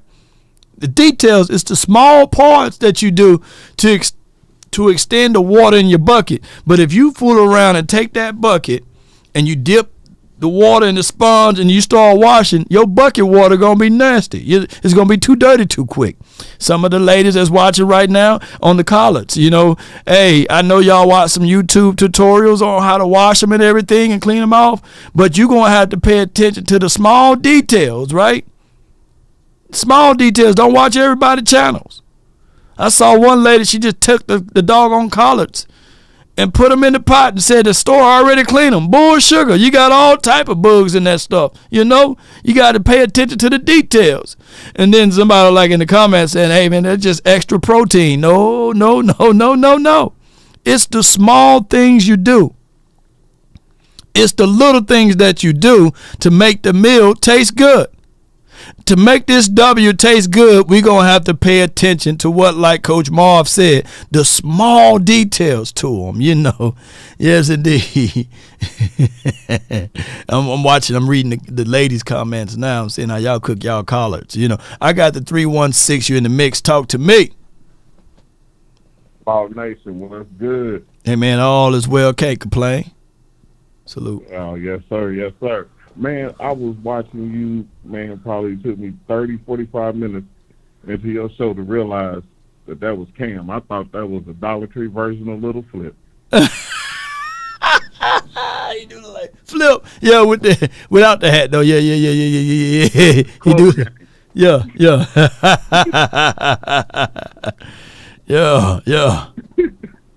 But on a serious note, quick question. Mm-hmm. Which team is better, Dak's rookie year or this one? Oh, man, this one. Dak rookie year, here's the craziest thing.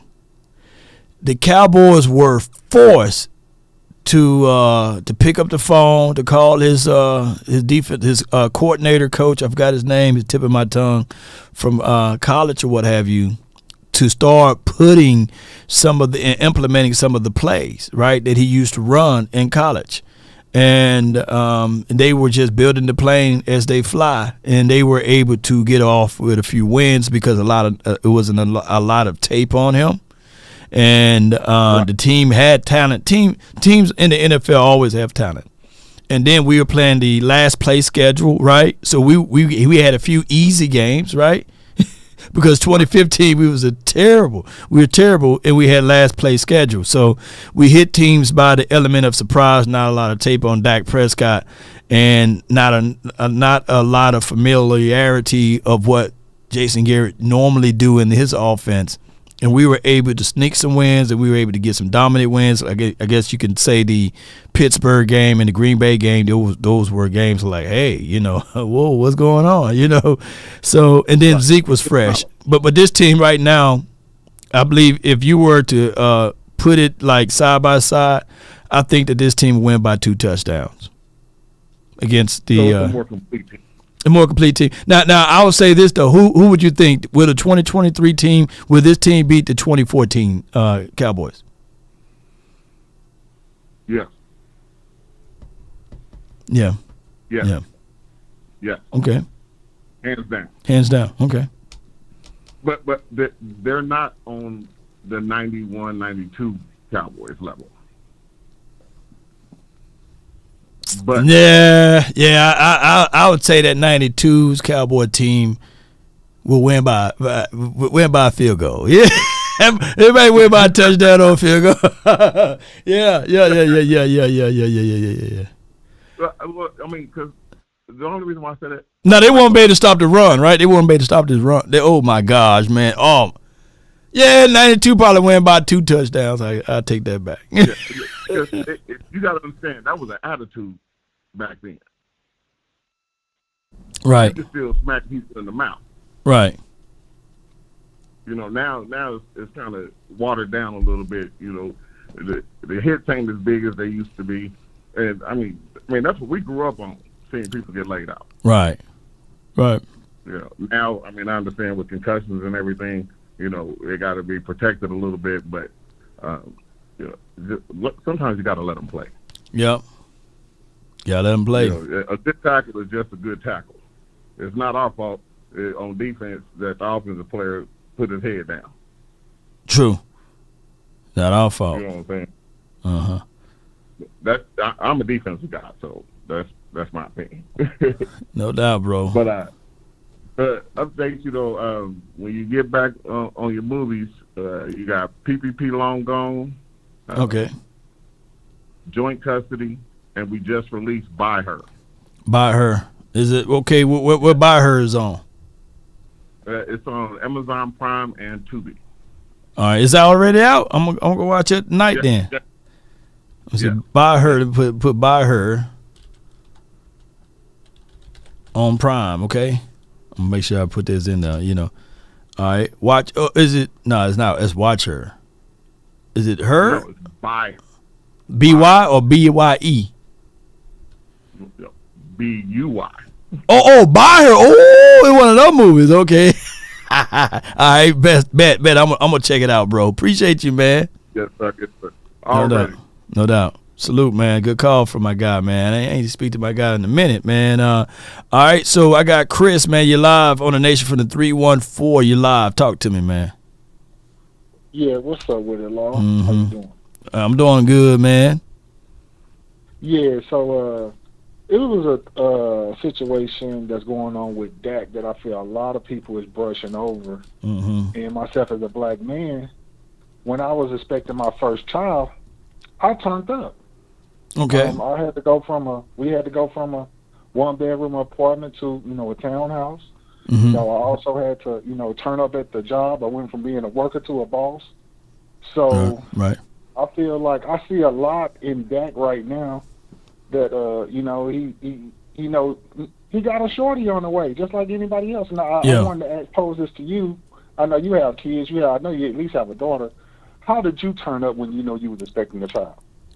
Well, I mean, you know, back in the days when I ate, the whole family ate, right? But when you have offsprings, you know, a great father, you know, and the good book says leave inheritance for his offsprings, right? So now you thinking not just for yourself, you thinking all the way down the line. So you normally would pop off on something. Now you got to reserve yourself because you got to come home, right?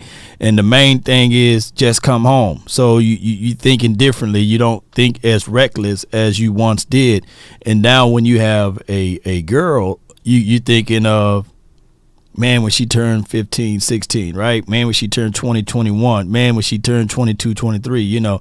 And you want to be able to be that father to give her away, right, to another great man, and you want to set that example. So I think that Dak Prescott, from a life perspective, is looking at it like, man, I got to set the ultimate example. And on top of that, not just for the child that I'm going to have, but for the woman that I got now, right? You know, so and to see the process of the whole situation, because I've seen the way Dak Prescott acted when he had his other Swedes, you know, well, his other, not Swedes, but his other lady, you know, going out to Oxnard, you know, she was different, you know, but this one, she's more rooted in and more humble with hers, you know. So I think that I'm seeing that some of her ways may be spilling over to Dak Prescott because they got a closer family than the opposing other lady that he was dating. So this is a good look for him. Kind of like, you know, there's a crazy meme that's going around with Russell Wilson and his first lady. You remember her? You know, when he was like, when he got drafted, she was like weird looking, weird, crazy.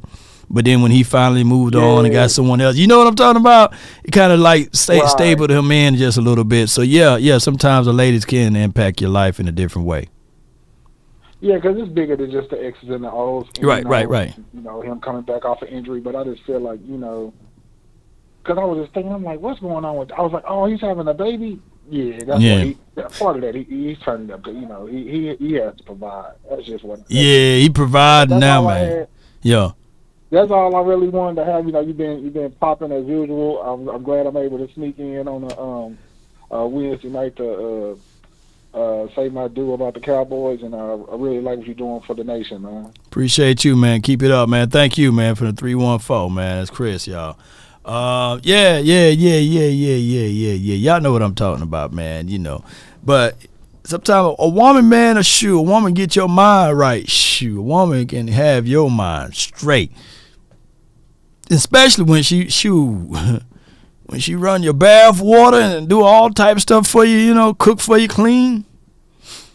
Come home, man. So, you know, sometimes, you know, when you have a lot of money like them, you know, it's good. It's good to, you know, have a maid to clean your bed up and sweep your floors, but it's different, man. It's with love when you have your loved one that's in the house that's carrying your child, and you rubbing the belly and you putting oils and you talking to her. You got you putting headphone sets on and trying to listen to the baby move, and it's a different feeling when you feel that first kick. When you feel that first kick, that's when you be like, man, you know, are we the aliens? You know, when you have your palm on the belly and all of a sudden you feel that kick, you be like, oh, shit. And then you touch it again, you start rubbing and you start talking. I bet you Dak Prescott probably, you know, cut the lights off, put his, yeah, here we go. You know, he probably saying all of that and the baby come out.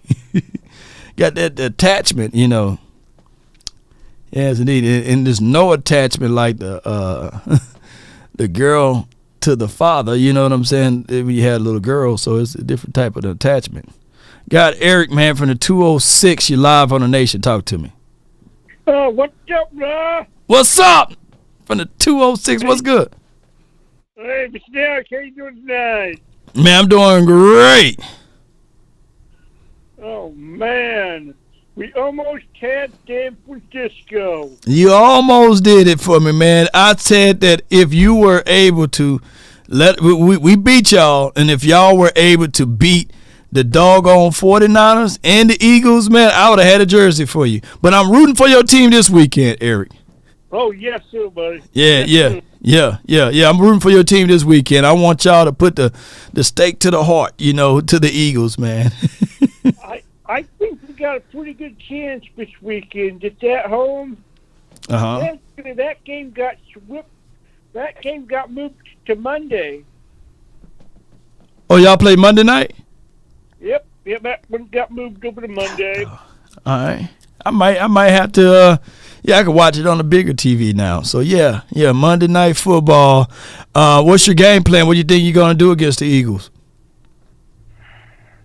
Well, hopefully be able to run the football pass a bit, but I guess we're gonna find out together what exactly we're gonna do, because is Gino gonna play? Is Gino gonna play, or are you gonna have Drew in her? No, it's gonna be close. I think Gino might be able to go, but the thing I hope that happens is that DK stayed out of his own way. Yeah, and DK was mad. Yeah. He unfollowed everybody on the Seattle Seahawks. He unfollowed everybody and removed his Yeah, DK. But you know, I'll still trade you DK. I'll give you Michael Gallup for DK. Boys, they might have to actually do that, because this is getting too out of hand, pal. Yeah. Yeah, this is getting out of hand. Yeah, it is. It I is. mean,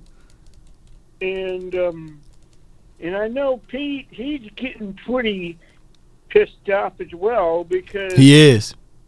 He can't get him to calm down. And like even Tyler's trying to calm DK down, and that's not even working. I'm telling you, man, the only way you can calm him down is next year you just trade him over to the Cowboys, and we'll figure out what we can do with him. Yeah. But Eric, you know, here's the good news though. All jokes aside, Pete Carroll never lost 5 games in a row in his career coaching ever. So this is a situation whereas, hey, you know, this can be a bounce back game for you guys. Y'all still fighting to get into the playoffs. Yeah. Hopefully we can make it. It's going to be close. I feel like if by some chance we don't get in this year, I think that Pete might have to retire on us.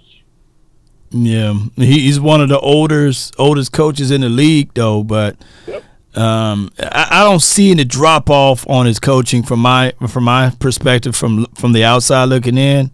I think he does a wonderful job on his podcast talk or his review talk on the radio.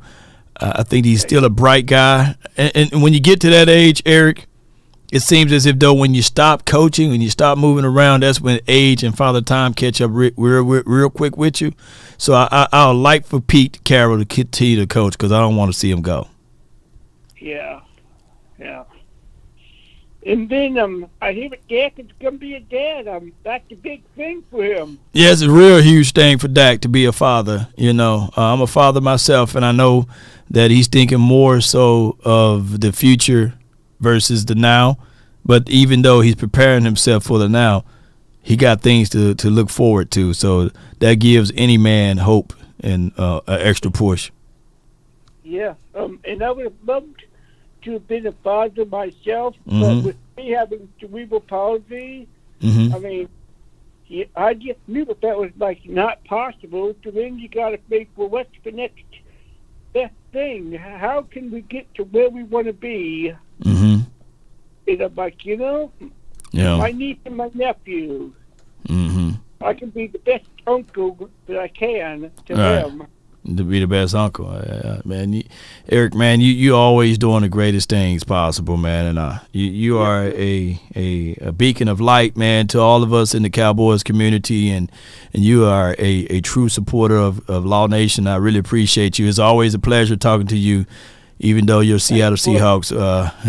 I'm still mad at them for what they did to us in '06, and of course, what they did to us in the start for a whole bunch of other things.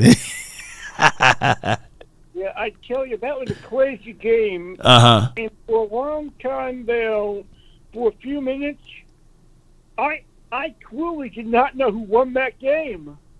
Because they were looking at it, and then I'm looking at replays, and I'm thinking, now, from right there, where's the knee? Like, is the knee over that line? Yeah. Is it not over that line? Or... Yeah, it was weird, man. It was the slick ball fault, man. Appreciate you, Eric, man. And let me hear you say it one time before I let you go. Oh, go Cowboys, buddy! Yes, indeed. Shout out to Eric, y'all. Appreciate him. He's a true supporter, man, and he's a diehard Seattle Seahawks fan. And one of these days, man, me and him gonna go to the game together. He's been following this channel for what 3-4 years now.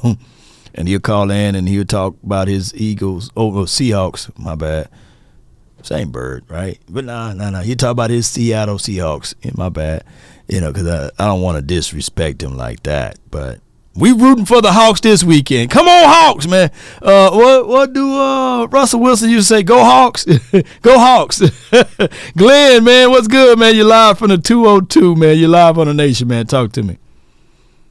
Hey, what's going on, Law? See, we got an episode of Late Night Law going on. Yeah, I'm thinking about, re-changing my schedule. On Wednesdays, I do late sessions, and then Monday and Tuesday we do early. What about that, Oh, listen, I think you would have the, that whole time slot to yourself. Not that you need it, but definitely yeah. I didn't.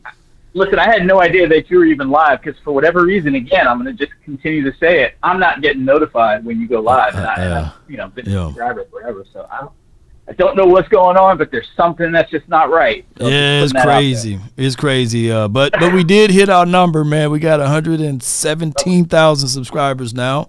That's 17,000 subscribers in the last, since I hit the 100,000 marker. So we're still growing. It's just that a lot of people watch my show on Rewind and they get the notification late. I get a lot of people saying, "Law, I get the notification actually when the stream is over."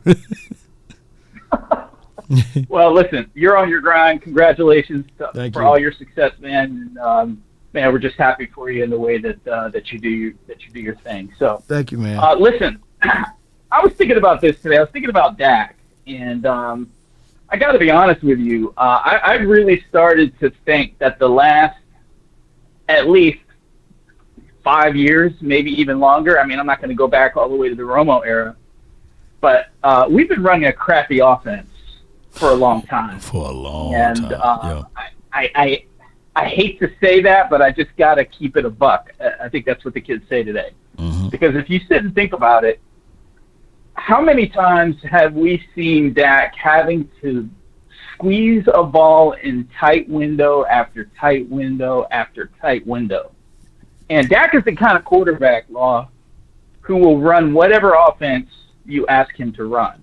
Mm-hmm. I mean, if you think about the combination between Dak and McCarthy, it's almost perfect because they're both humble people, and they've been humbled because of what's happened in the past. Right.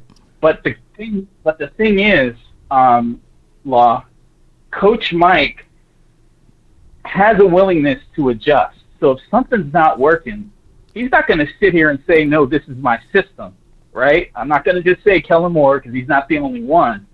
The problem is he's not too proud to make changes and make adjustments.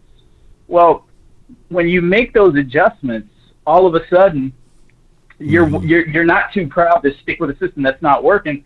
So when guys are actually not running the same route, you're not guessing on option routes. You have a conviction once the ball gets snapped, who's going to be where.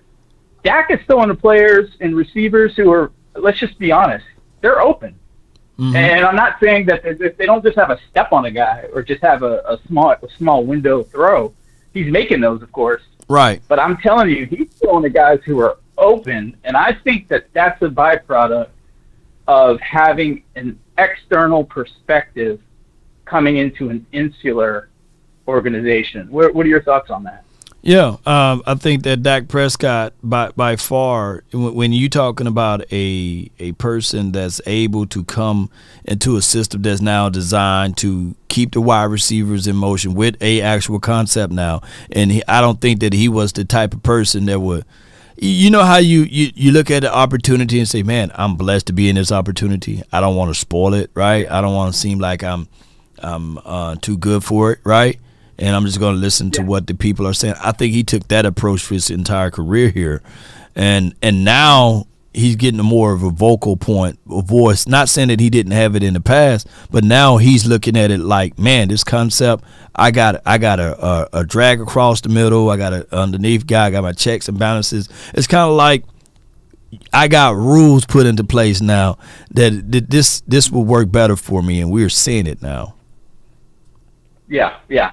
One more thing, and I'll let you go with this. The thing I also love about Coach Mike is that he's not too proud to steal plays. And I'm going to go ahead and say he's been stealing plays all year. Yeah. And by the way, I'm here for it. I'm absolutely here for it because I can tell you right now, he's consistently ripping off Kyle Shanahan. And by the way, the pieces that we have, I would argue that we probably have identical pieces if you look position by position.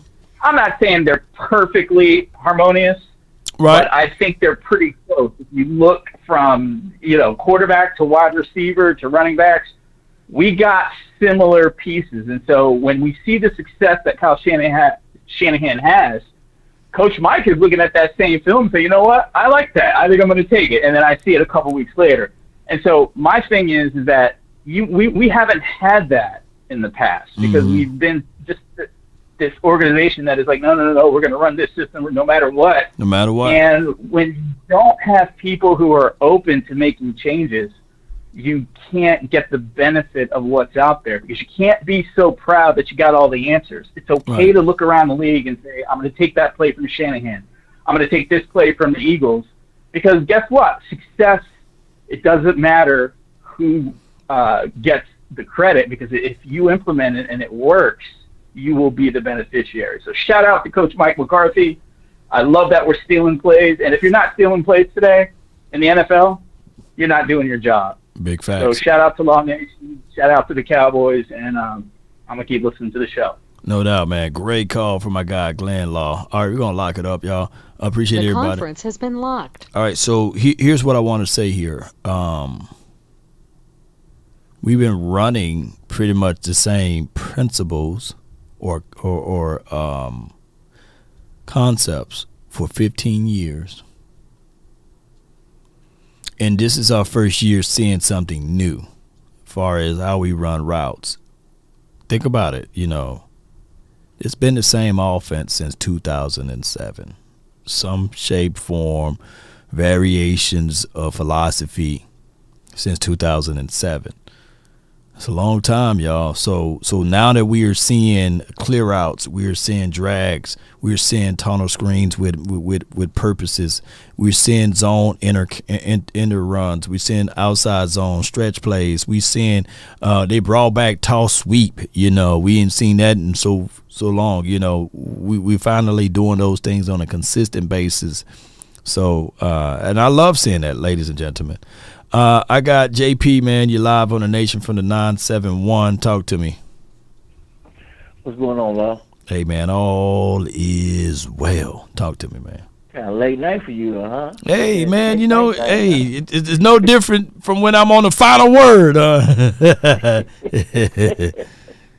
Talk to me, man. On late tonight, baby. Putting in some work, I see. Hey, man. I'm ready to get off now. But go ahead. Make it quick. Oh man, I didn't want to. This one I'll let them talk to you in a minute. I see. I just want to go up there and beat Buffalo's ass. Just beat them. Go ahead and take care of business and put a whipping on them. Well, I must say that Buffalo's defensive line is nowhere near big as Philly, so I think we should have a pretty good time running the ball this weekend. Yeah, they still got their, Ed Oliver. They got some guys, man. They can still create some, discomfort here if you pull around, fall asleep behind the wheel. So, I think that their defense is pretty much better as far as from a secondary aspect. I think their linebackers are flying, flowy to the ball. I like their safety play. Their DB on the outside, you can get him on a double move. They don't have White this year, so if you take care of business and run the ball on the edges, pull the safety down, then you can take the top off of them. So I think you can look at it from that aspect. And we know Josh will give you one or two gifts in this game. Yeah. You just got to capitalize off of it. I hope our secondary come to play this weekend. If we don't, we're going to be in trouble for sure. Yeah, we'll be in trouble, man. If our secondary, my thing is with my secondary is when we get kind of greedy, over like too much man, no help over the top, and we get greedy on trying to stop those intermediate throws, then that can be something for us. But hey, at this point, we playing our best version of football. Let's see what our secondary can do in this game. I just want my safety to roll coverage on Gabe or what have you. I don't want to see him taking the top off our defense. They got to figure out a way how to get more snaps to Sam Williams, man. They got to figure out how to get that 4-5 speed. I would stand him up in the middle of the field, right? Mm-hmm. I would stand him and Parson up in the middle of the field, and I would have Fowler, and I would have Armstrong and D-Long and possibly playing D-end or D-tackle, and also Ghosted. But I would stand Parson up in the middle of the field and Sam Williams in the middle of the field and just rush them. And I would just rush them like, Sam Williams go, or you can have Parson cover the flats. I would have that mixture going on. So you can create that middle of the field pressure in the defensive and offensive line. I would figure out how to get him in there. I don't know how I would do it, but I would figure out how to get him in there just to press in the middle of the field. If you don't want him on the end, put him on in the middle of the field. Let him rush some way. Right. You got to get speed in there. You got to get that speed in there. No doubt, man. Get the speed in there, and then and force Allen to throw in those tight windows, man. I really appreciate you, JP, man. Thank you for calling in, bro. Yeah. Hey, Mississippi in the house. Bouquet #1 on the charts.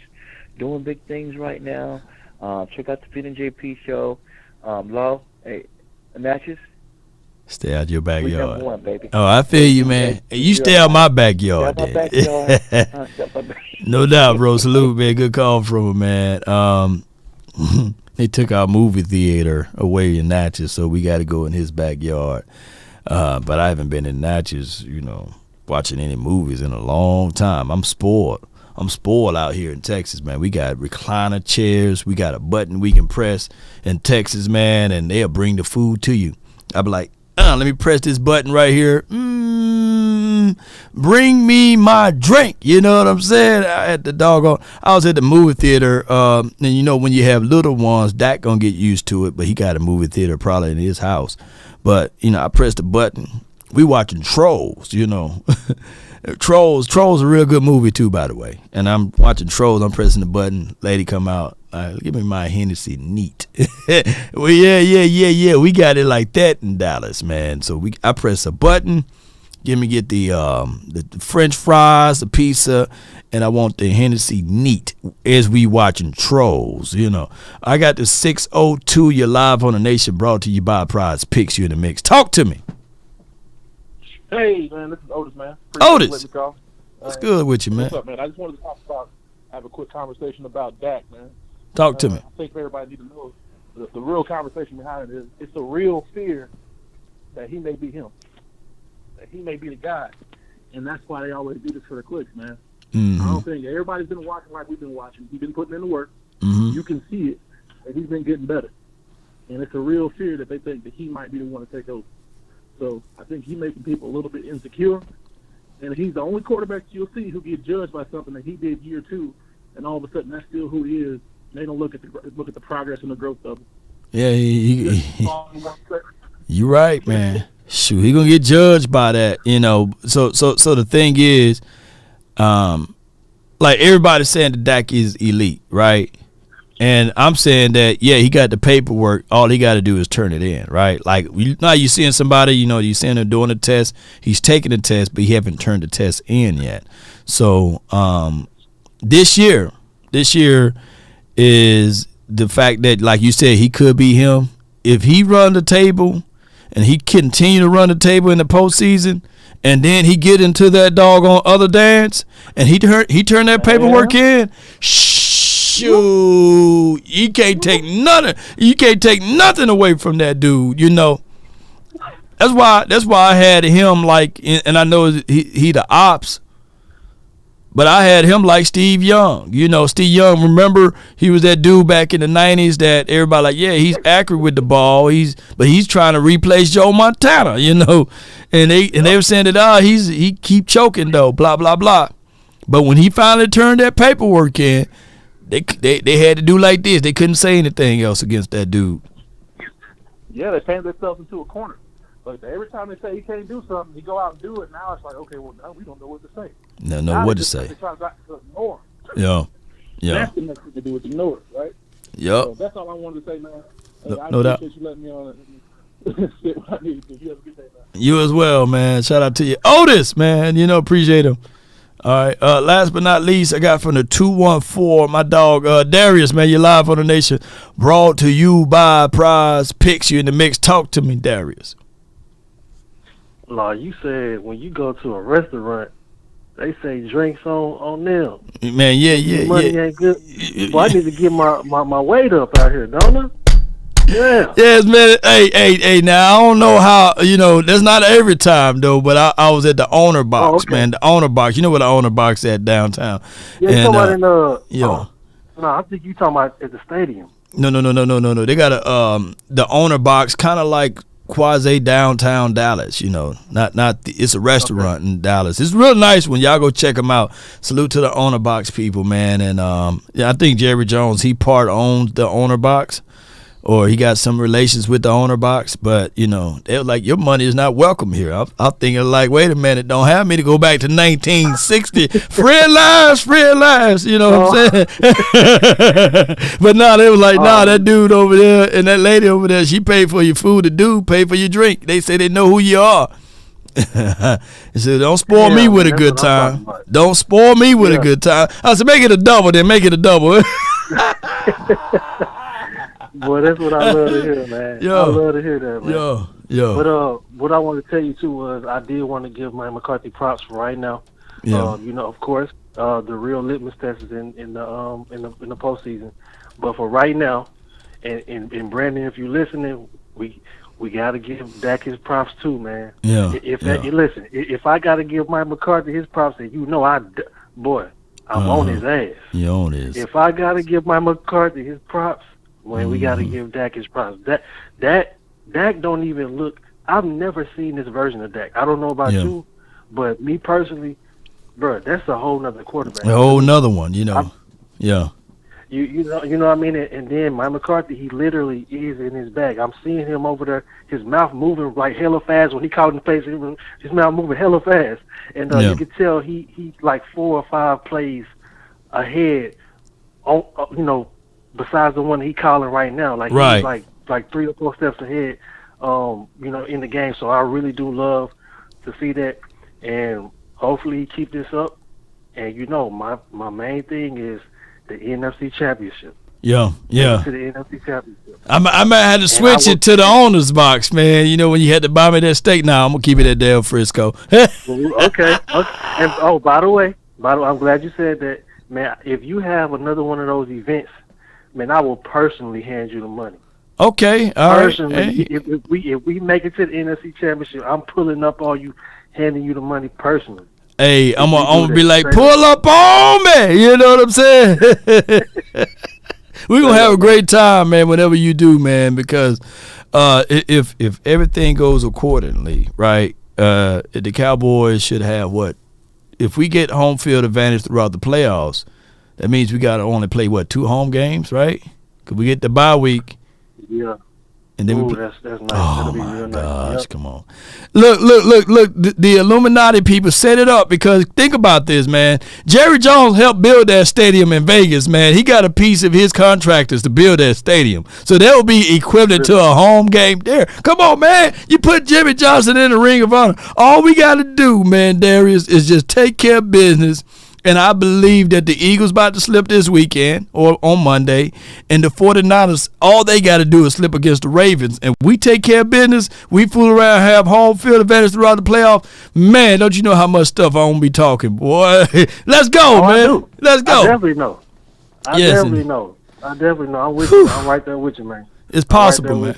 Appreciate you, Darius, man. Let me hear you say it before I let you rock, man.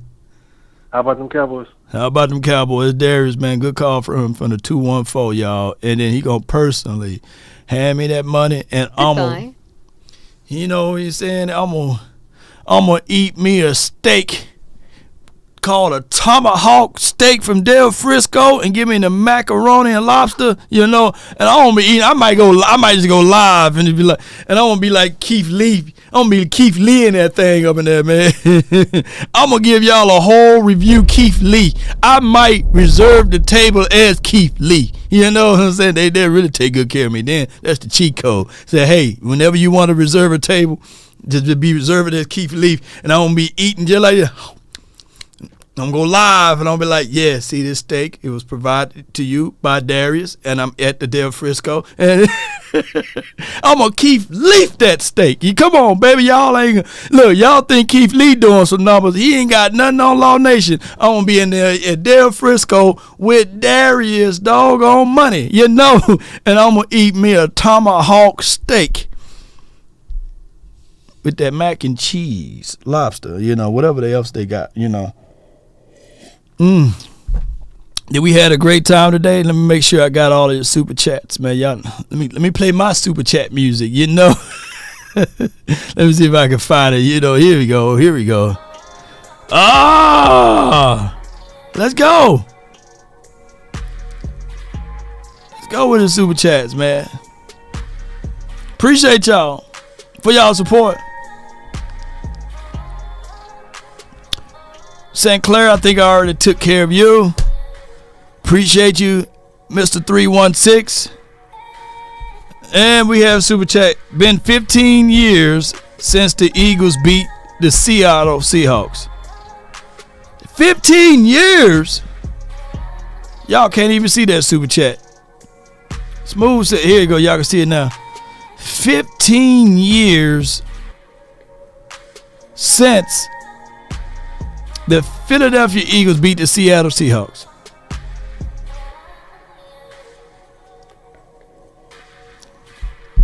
Well, I got me a nice TV in the other room back yonder. Back yonder. And I'm going to test out that theory on whether or not the Eagles going to lose to the Seattle Seahawks since it's been 15 years. That's a long time, y'all. Appreciate everybody, man, for y'all support. Thank each and every last one of you all for y'all support. Appreciate those who tune in. Thank those who follow the channel. Let's get on up out of here. DC for life, not for short. But y'all know, y'all got to hear me in my farewell soliloquy. Appreciate everybody, man. And salute to those that's on the Facebook. I see you, Reginald, Anthony, Sean Brooker. Appreciate you, Kevin. Thomas, appreciate you. Facebook be getting your whole name out there. Sean Mack. Yes, it is. Carlton, Aaron, appreciate you, Steve. Frederick. Aldo. Alex. Shout out to Jonathan Majors. Running for his life. I saw that video. He'll be a hell of a running back. Who saw Jonathan Majors? That video, he was on TMZ. Running like the Terminator. And she was chasing him. Sometimes I tell y'all it's good to be chased. But not like that, though. That dude lost everything. So sometimes be careful who you mix with. Be careful who you mix with.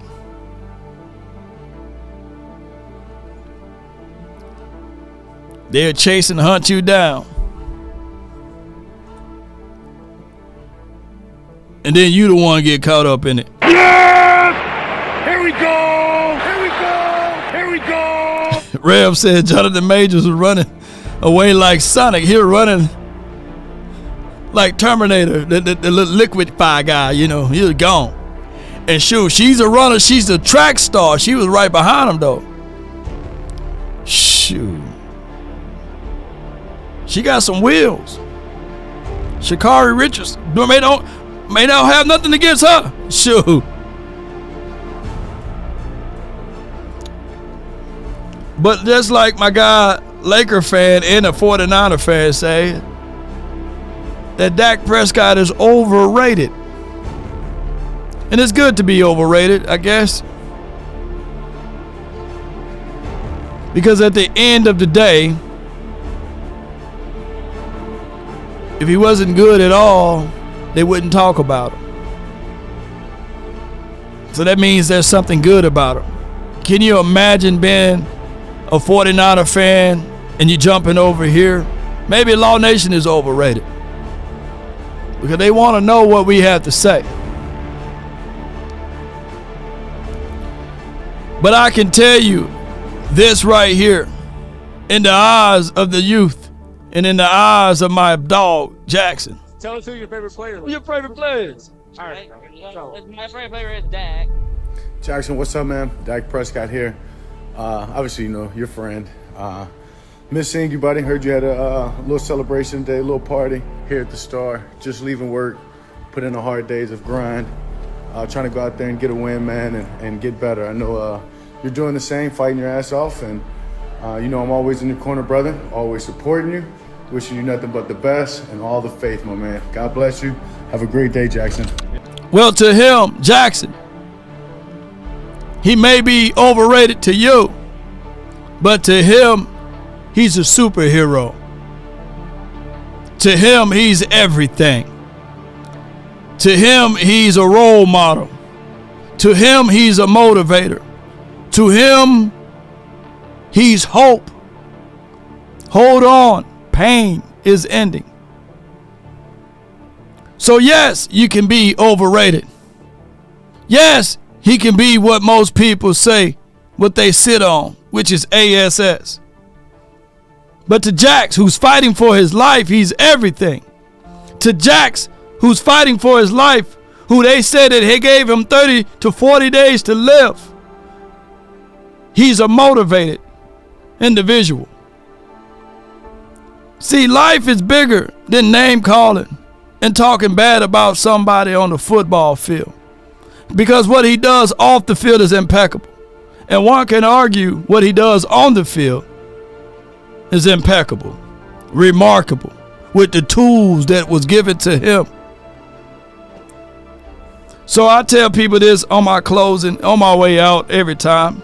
And I love to see the haters jump in to spit their nonsense about players who they won't say it in the physical form.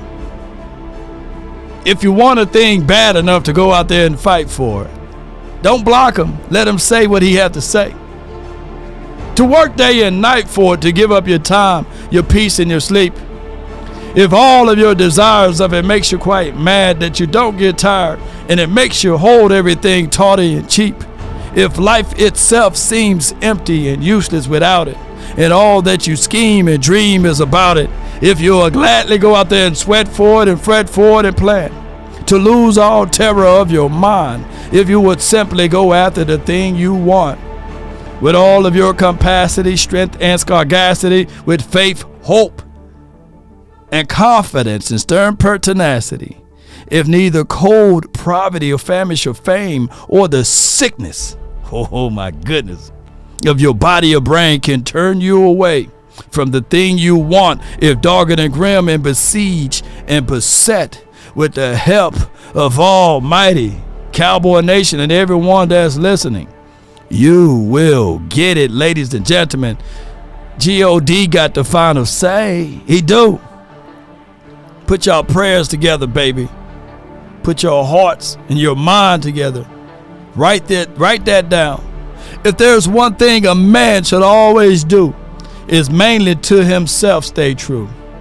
Never allow someone to change your point of view unless what they bring makes sense to you. Never judge a man by sight alone, nor by the height he has grown. And when speaking, keep it at a moderate tone, because raised voices turn those hearts into stone. You see, in the beginning, it was brother. I'll ride with brother. Roll with brother. The morals of life: live, love, and respect for another. Then there are those who will try to be smart. You see, they would take the decent man to alter his heart, to seek to rip him apart. Those, man, you should never call a friend, because they bend the lies around the truth until it meets their end. That's been my time. I really thank you all for yours. And remember, you're listening to nothing but the best. Let's go. One love, baby. One love. Keep fighting, Jacks. Keep fighting. We up out. We gonna get on up out. One love, baby. Kinda check or something. Law! Law! Who knows who make the unqualified qualified? Who knows who make the blind see, the lame walk? Who knows?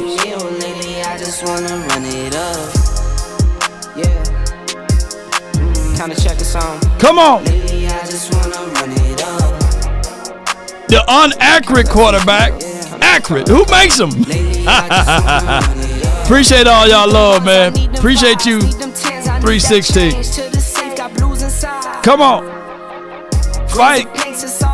Sinclair, appreciate you. Sidney Jones, D Ship. Hey. Who will out? I'm with Bay, I'm with Jay, I'm with Chuck and now. Still the same, not switching sides, now it's about loyalty. You switch sides off for the bag, and that's worth more to me.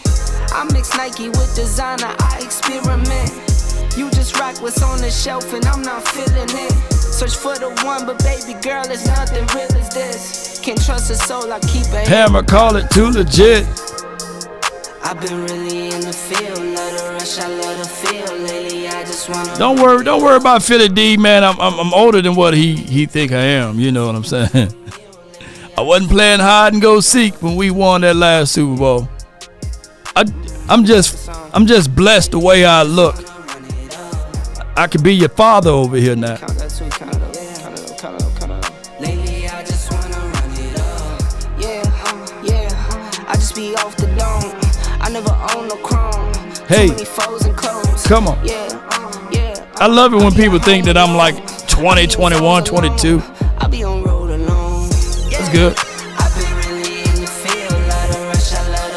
Shout out to the good DNA. Shout out to the alkaline water. Don't want to say too much. Shout out to the Keegan water, baby. Oh, snap. Well, we do got some breaking news. We answered. I talked stuff. I thought we had it. But it goes to show you who's a better team. And I'm sticking Cowboys. Monty Carter. You're crying. I'm hurt. I love my Eagles. I don't believe it. You're going to flap the hat one more time? Just one more time for Philly D, man. One more time. Let's go, Birds. Fly, Eagles, fly. Still Super Bowl champions. Hey.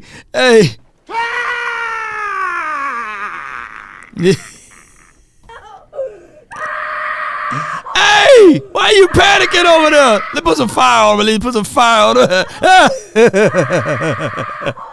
Why they crying over there? They still cry. Oh my goodness, man. It's okay, man. It's okay. Look at the live looking Philly D. See, I try to leave without talking about him. I try to let him make it. You know. I blew the fire out. He's still panicking. Blow it back on him.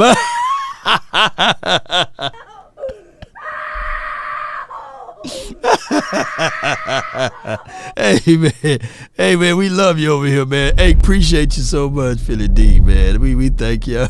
We at least helping you get out and have a good time, man. Let's slow it down just a little bit. Let's slow it down just a little bit. Hey.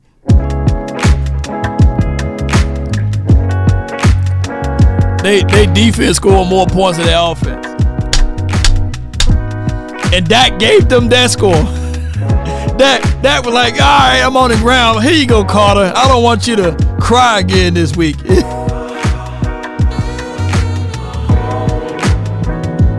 Come on. Come on, rock with me, man. Come on, rock with your father. Sorry I didn't get a chance to pay all that child support. Yeah.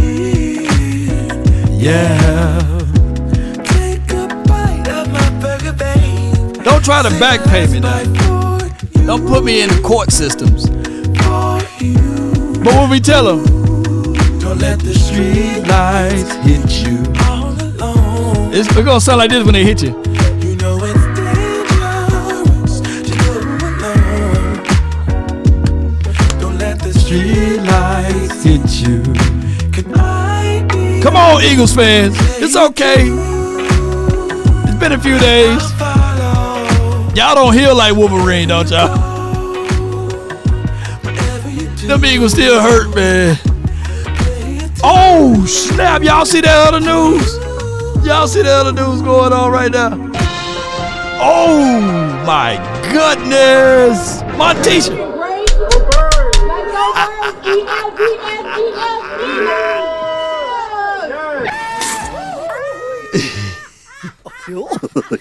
Gosh, something wrong here. Look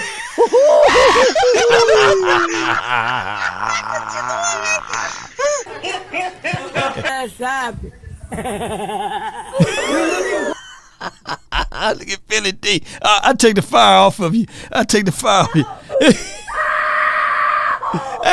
Hey, hush, man. We gave y'all a touchdown. I'm burnt up over here, man. Y'all shouldn't have did me like that, man. Oh, my gosh, man. Hey, let's get on up out of here, man. Come on. When you pray for rain, you got to deal with the mud, too.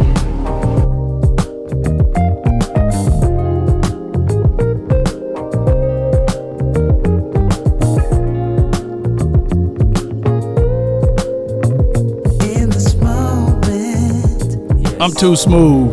Gotta smooth on out of here.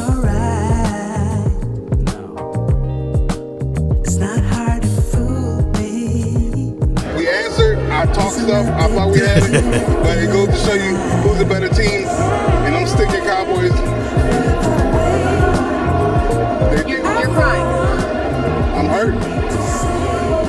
Let me know if this get old, y'all. We'll stop it if it get old. One more time for the Eagles. The hard fight they And pay attention to her fingernails, y'all. Look at them pink. Look at those beautiful blue nails. Beautiful blue nails. We're looking great. Let's go Birds.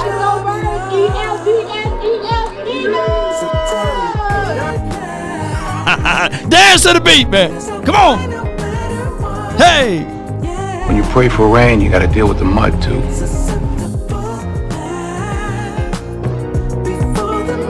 Dance now. Dance, Billy. Dance. Put some fire on there. Hey.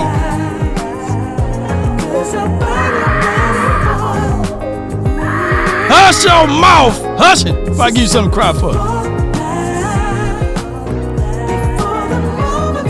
Shout out to you, David Jenkins. Appreciate you. Dance now. Dance. Cause I know what I'm getting into. Yes. Yeah. Nothing can stop me. Hey. Cause I'm addicted to what you and I realize. Lead the way. I follow. No need to say. Where we are. Hey, put that white flag down.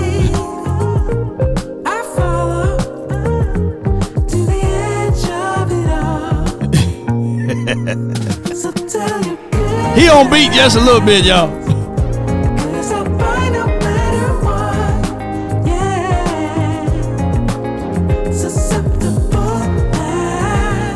Come on.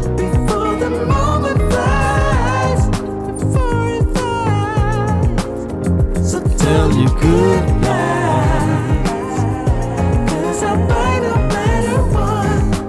On the real, me and your mama get real serious.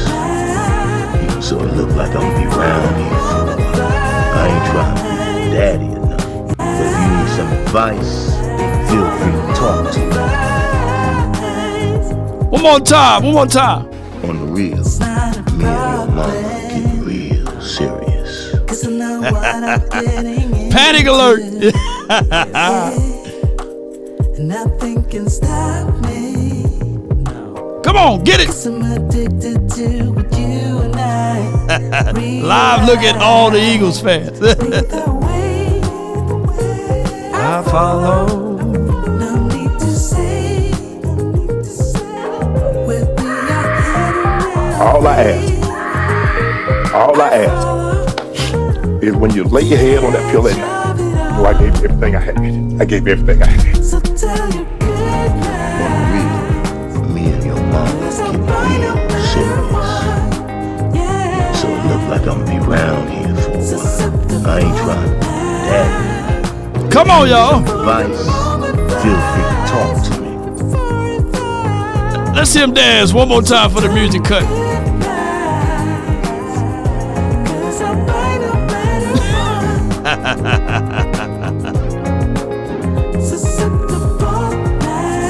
Put some fire on it. Put some fire.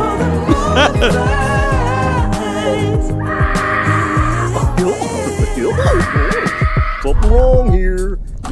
All I ask is when you lay your head on that pillow at night. So I gave you everything I had. I gave you everything I had. Come on, y'all. and just relax.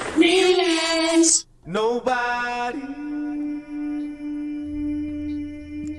does it better. They can come closer than close, yeah. Original they never will be. Nobody does it better than me.